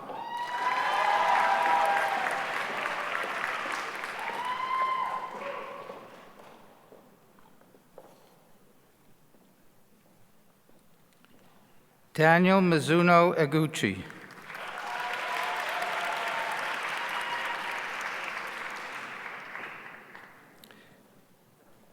The following graduate will be hooded by Dr. Stuart Lee Eisenberg. Samuel Casey Eisenberg.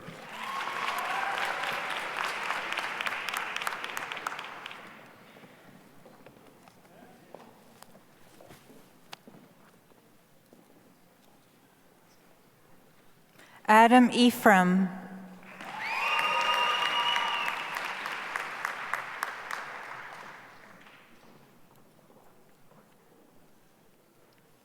Ali Majid Farhat.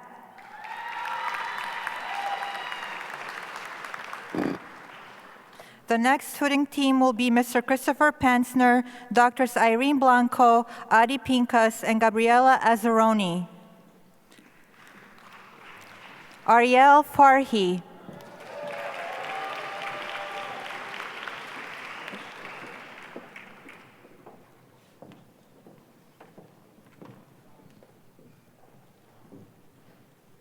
Nicole Felix Harville.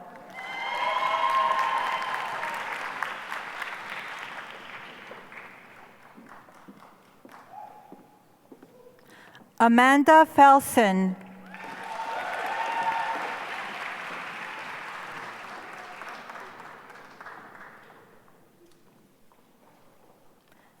Steven Fernandez.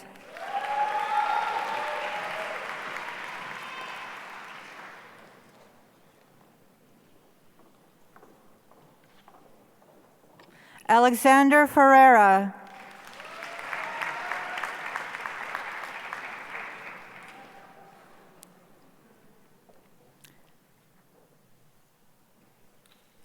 Noah Figman.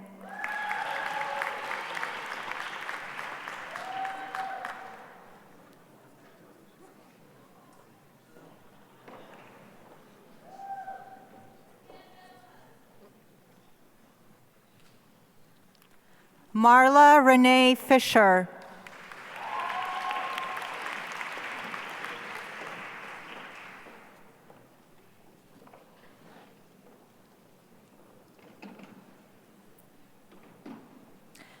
Stephen Flamer.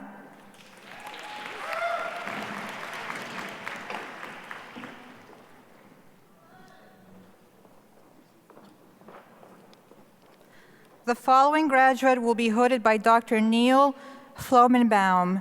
David Flomenbaum.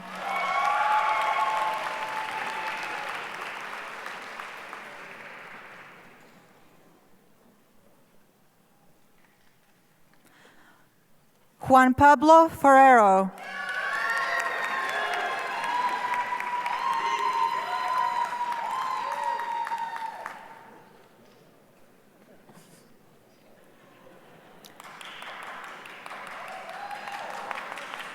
Sabrina Ashley Fowler.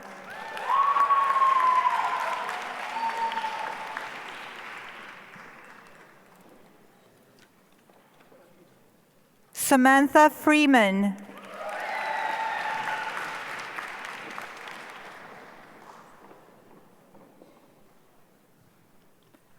Sharon Galperin.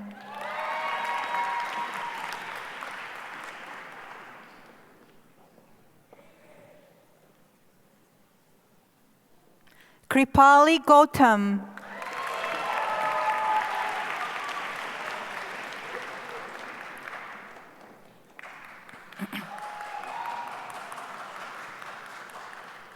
Chaya Goldberg.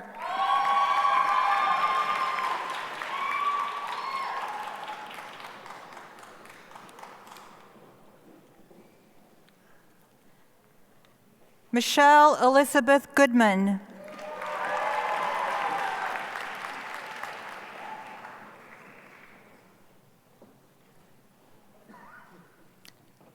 Sabrina Guyutsa.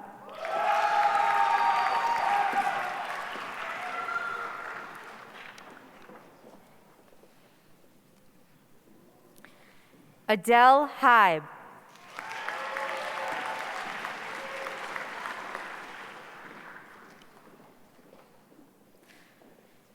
The following graduate will be hooded by Dr. David Hirsch.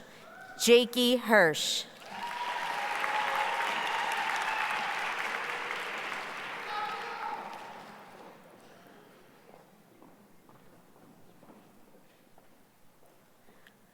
Jim Ho.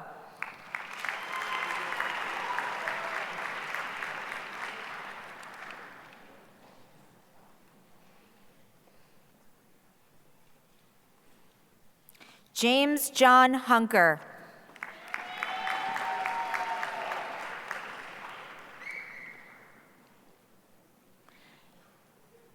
Anne Nguyen.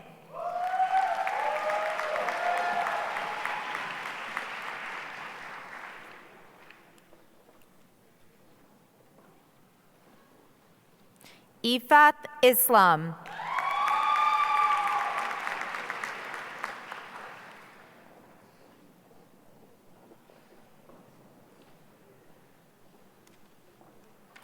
Christopher Itua.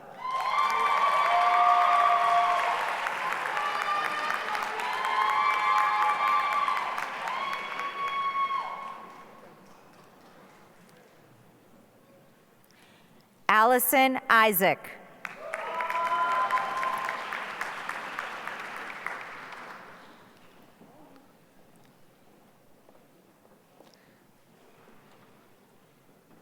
Kainat Javed.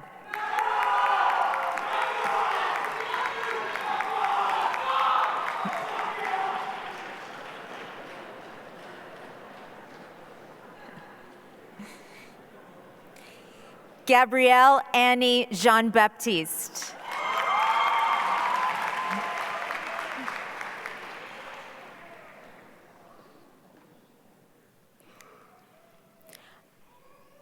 Abed Raynel Jean-Louis.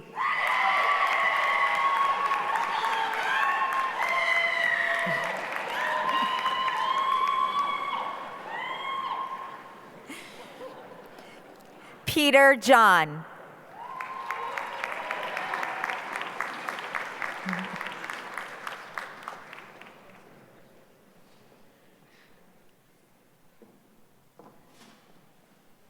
Lena Josephs.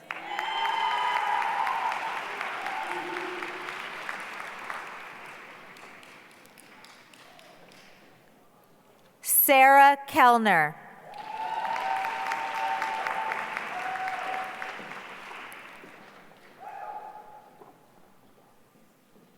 Sinan Sani Kaur.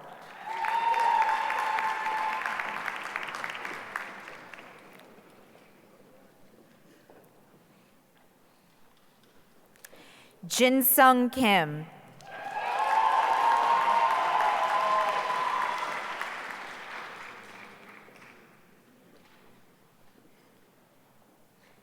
Duncan Kimmel.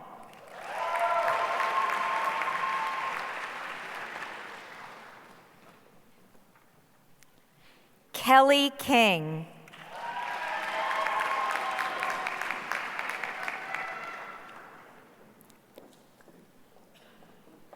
The following graduate will be hooded by Dr. Jonathan Clark, Miriam Pearl Clark.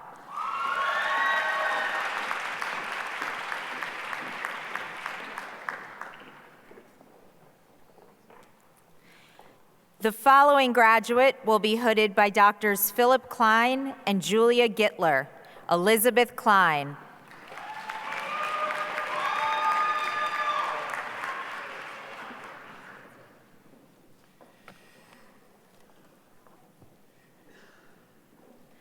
The following graduate will be hooded by Dr. Michael Kraut, Evan Kaminsky.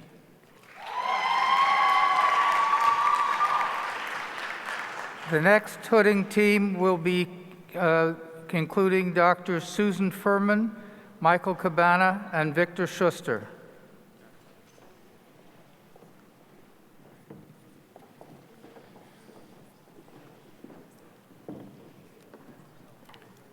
Hillary Kroll.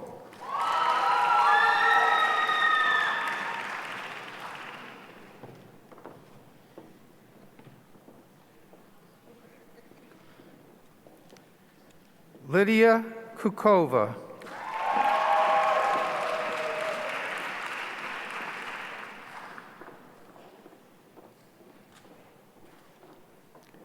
Erica Kwong.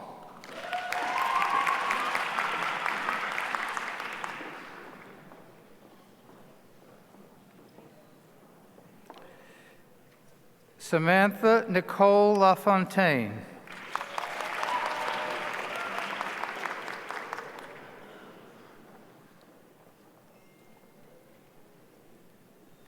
The following graduate will be hooded by Dr. David Lee, Audrey Lee.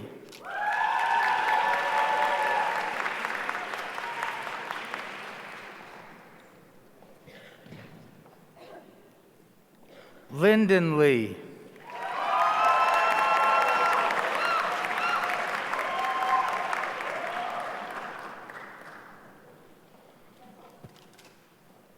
Sean Lee.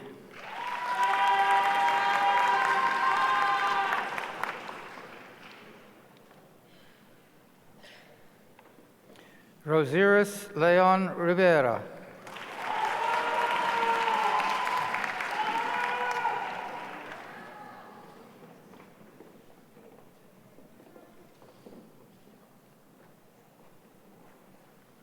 Robert Paul Lesko.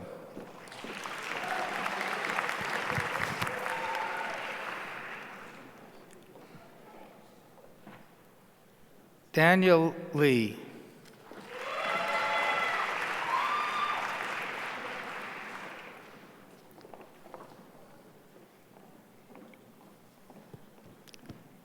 Lawrence Lee.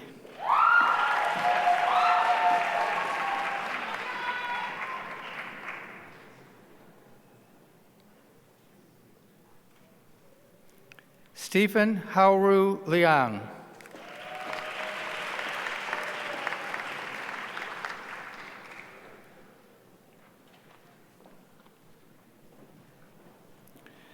Brian Lim.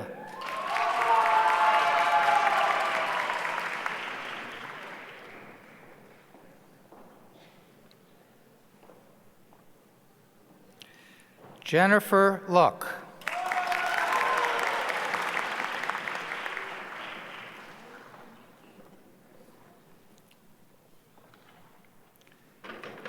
Anthony Ma.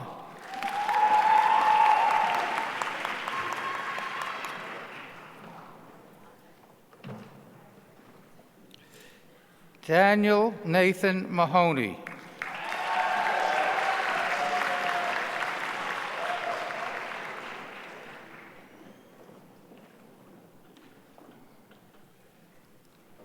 Kariuki Mena.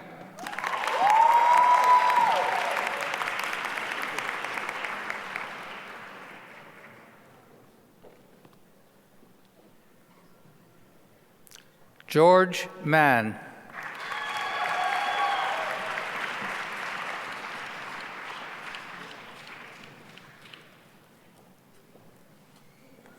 Ellen Marcus.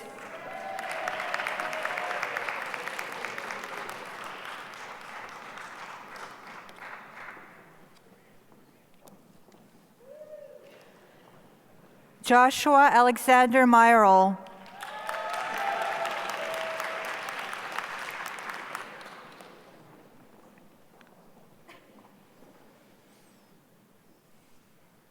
Kristen Myrle Polars.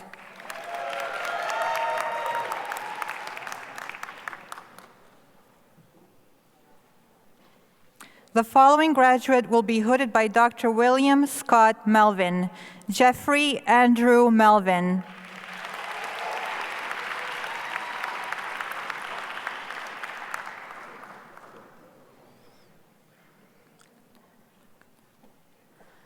Amanda Christine Mangato.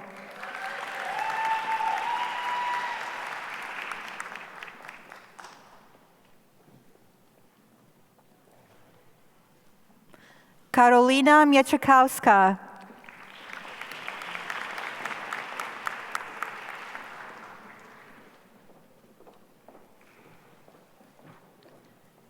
Kate Mitchell.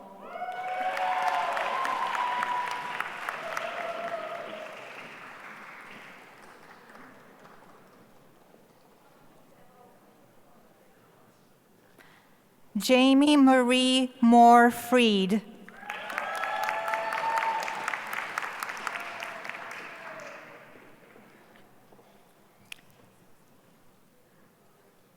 Mallory Morell.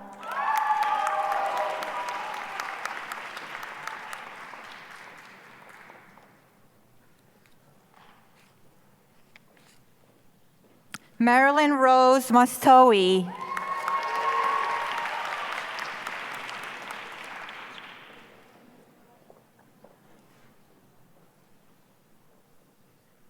Ozuah Motachin.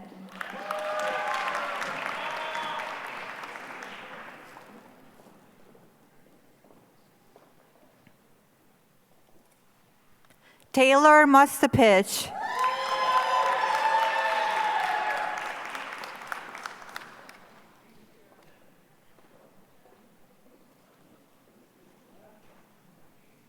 Samuel Nemiroff.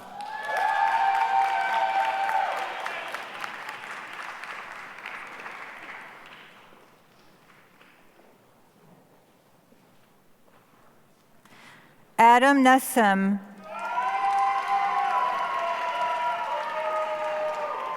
Tracy Tan No.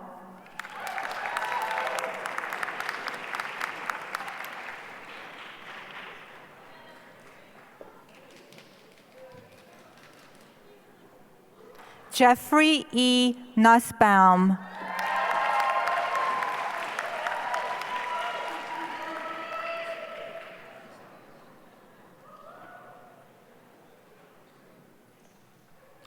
Sung Mi Oh.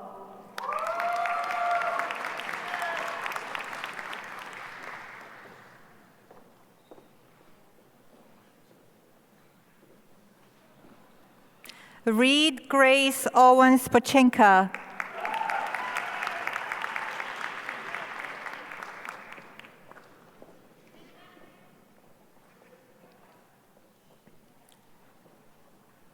The following graduate will be hooded by Dr. Robert Palacios. Robert Palacios.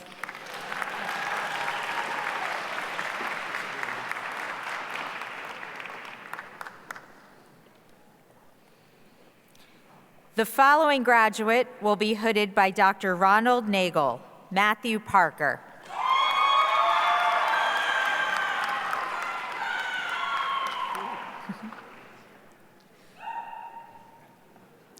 Neethi Patel.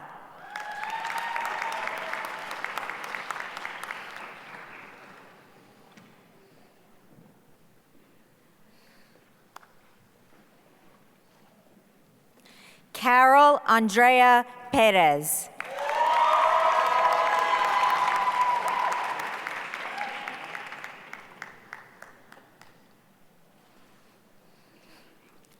Caitlin Peshtana Martins.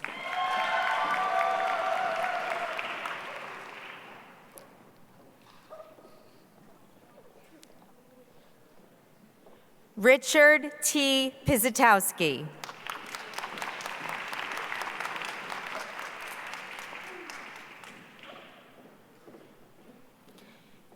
Jonathan Pomper.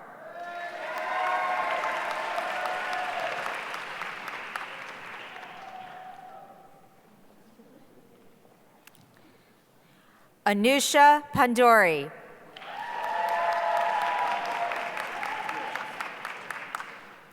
The next hooding team will be Doctors Sarah Schlesinger, Deanna Williams, Andrew Racine, Richard Frankenstein, and Anna Laveris. Zachary Preble.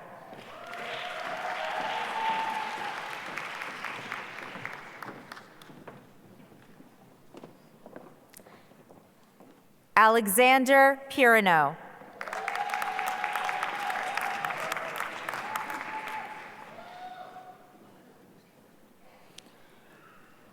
Jose Angel Quiros.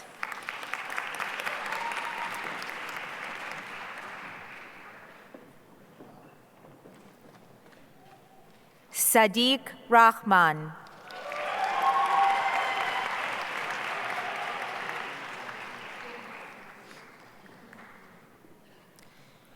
Rachel E. Reingold.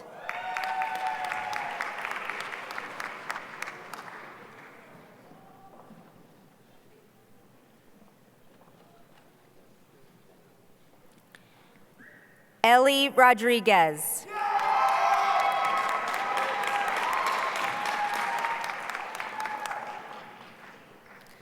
Jenny Lou Rotblatt.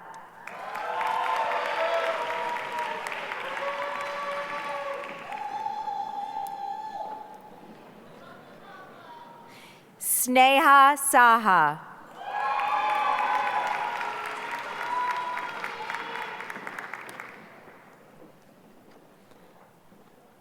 Miriam Solomon.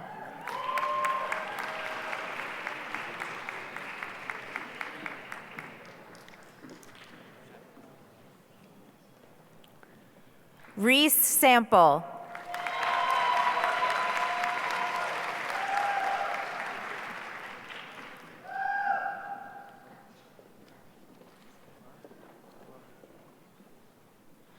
Joshua Suppaden.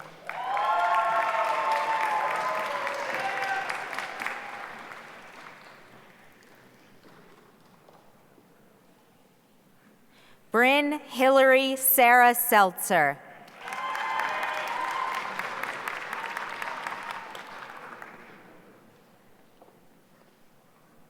Alex Sinatro.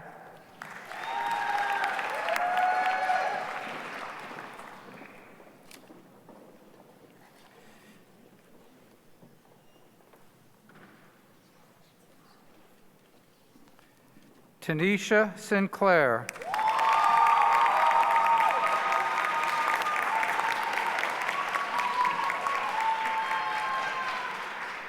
The following graduate will be hooded by Dr. Helen George, Aaliyah Somerville.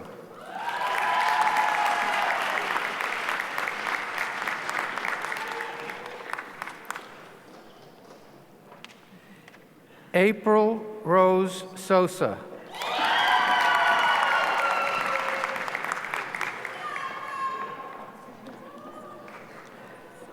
Adam Zoltan Spitz.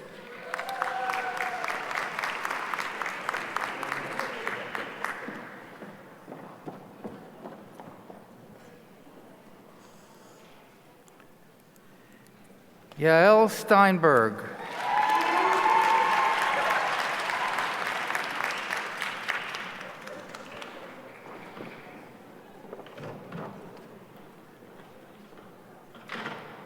Matthew Tam.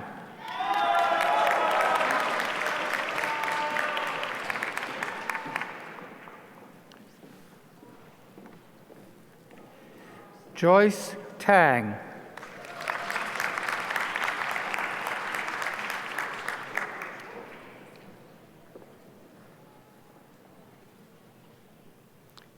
David Taveras.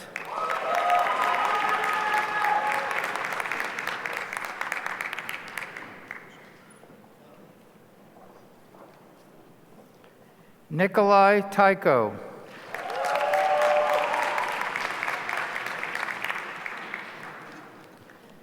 The following graduate will be hooded by Dr. Teresa Tharakan, Joseph Tharakan,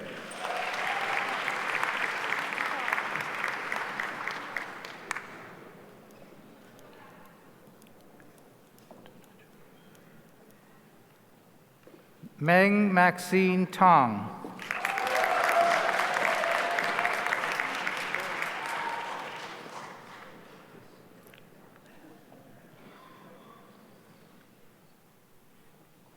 Brittany Trompetto,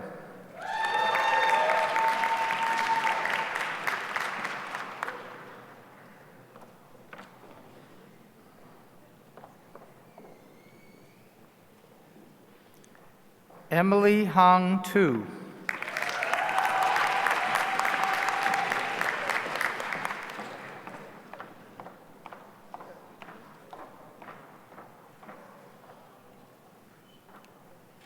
Nicole Torturo,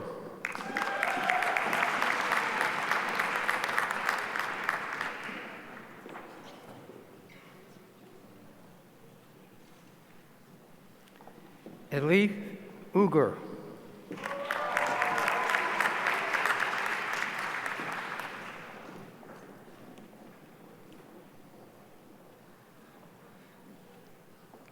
Tamatat Vorawan Tanachai,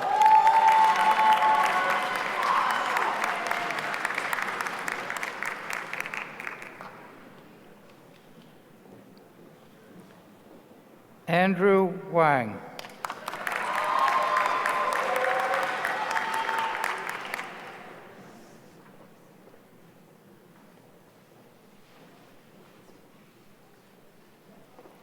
Jessica Teresa Ward,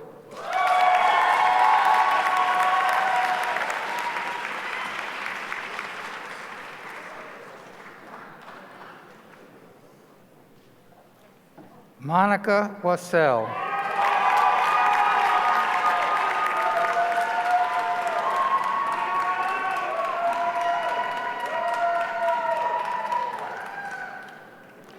the following graduate will be hooded by Doctors Ari and Jane Weinreb. Joshua Weinreb,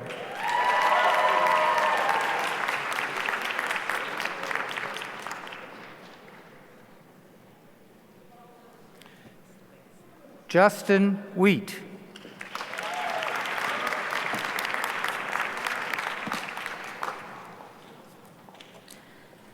The last hooding team will be Doctors Adam Friedman, Jerry Winkelstein, Carol Derby, and Ann Goldfeld.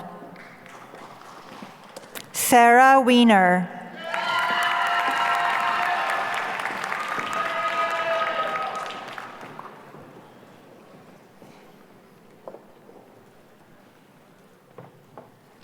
Aaron Wong.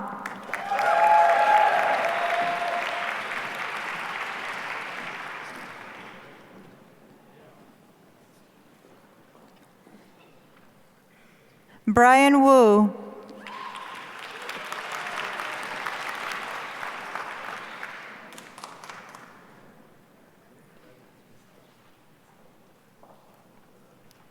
Elizabeth Yan.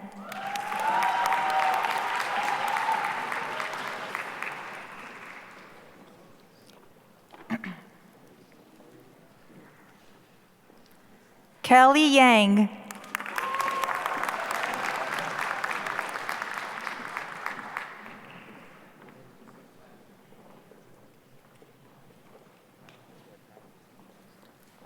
Shui Alexander Yang.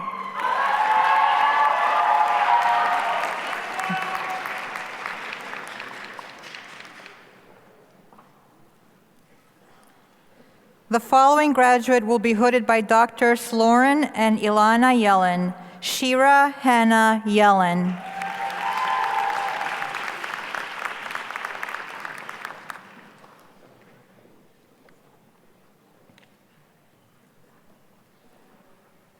Kalina Xinyan Zhang.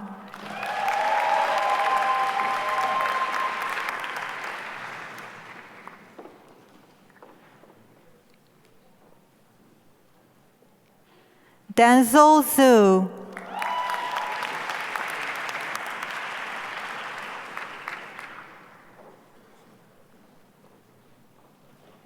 Shoyu Ju.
It's Einstein's tradition at commencement to read the prayer of Maimonides.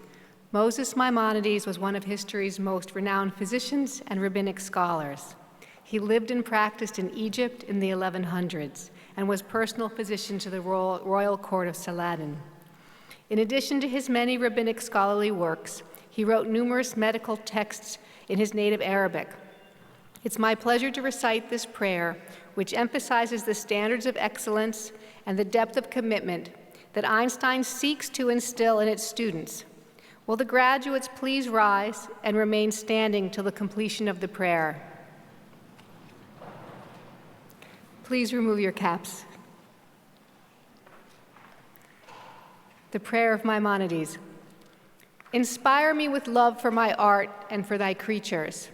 Do not allow thirst for profit, ambitious for renown and admiration, to interfere with my profession. For these are the enemies of truth, and they can lead astray in the great task of attending to the welfare of thy creatures. Preserve the strength of my body and soul, so that it be ever ready to cheerfully help and support, rich and poor, good and bad, enemy as well as friend. In the sufferer, let me see only the human being. Illumine my mind that it recognizes what presents itself and that it may comprehend what is absent or hidden. Let it not fail to see what is visible. Let me never be absent-minded. May no strange thoughts divert my attention at the bedside of the sick, for great and sacred are the thoughtful deliberations required to preserve the lives and health of thy creatures. Should those who are wiser than I wish to improve and instruct me, let my soul gratefully follow their guidance, for vast is the extent of our art. Never allow the thought to arise in me that I have attained sufficient knowledge, and vouchsafe to me the strength and ambition ever to extend my knowledge. Almighty God, thou hast chosen me in thy mercy to watch over the life and death of thy creatures. I now apply myself to my profession. Support me in this great task so that it may benefit humankind, for without thy help, not even the least thing shall succeed.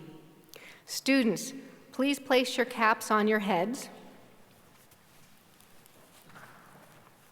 As we count down from 5, you may move your tassel from right to left to signify your achievement. Ready? Okay. 5, 4, 3, 2, 1.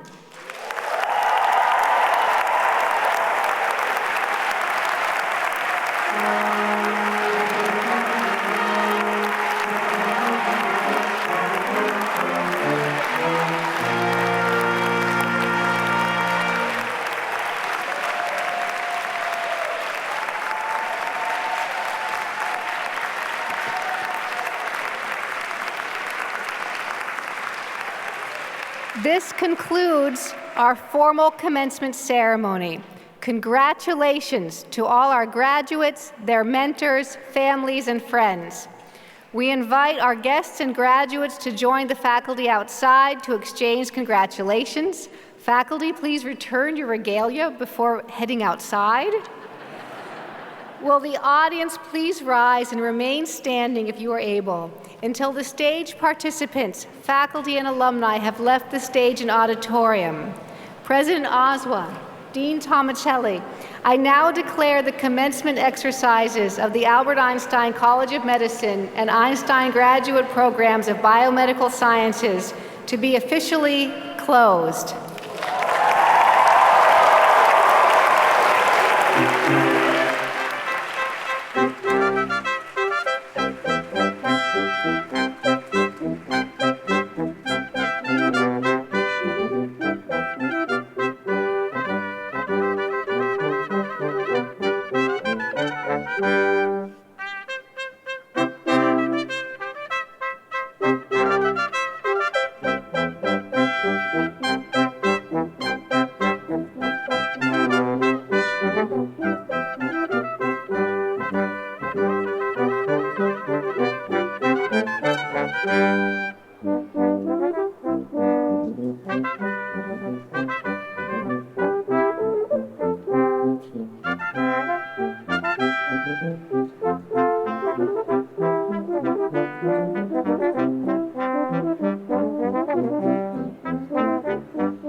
Nice. Absolutely. All right, yeah. Hey, Katz. The strumpets do it again.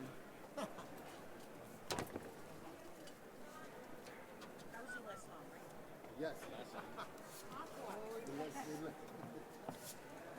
All right. And you got all the others? Yeah. Thank you. Thanks, Mike. Thank you.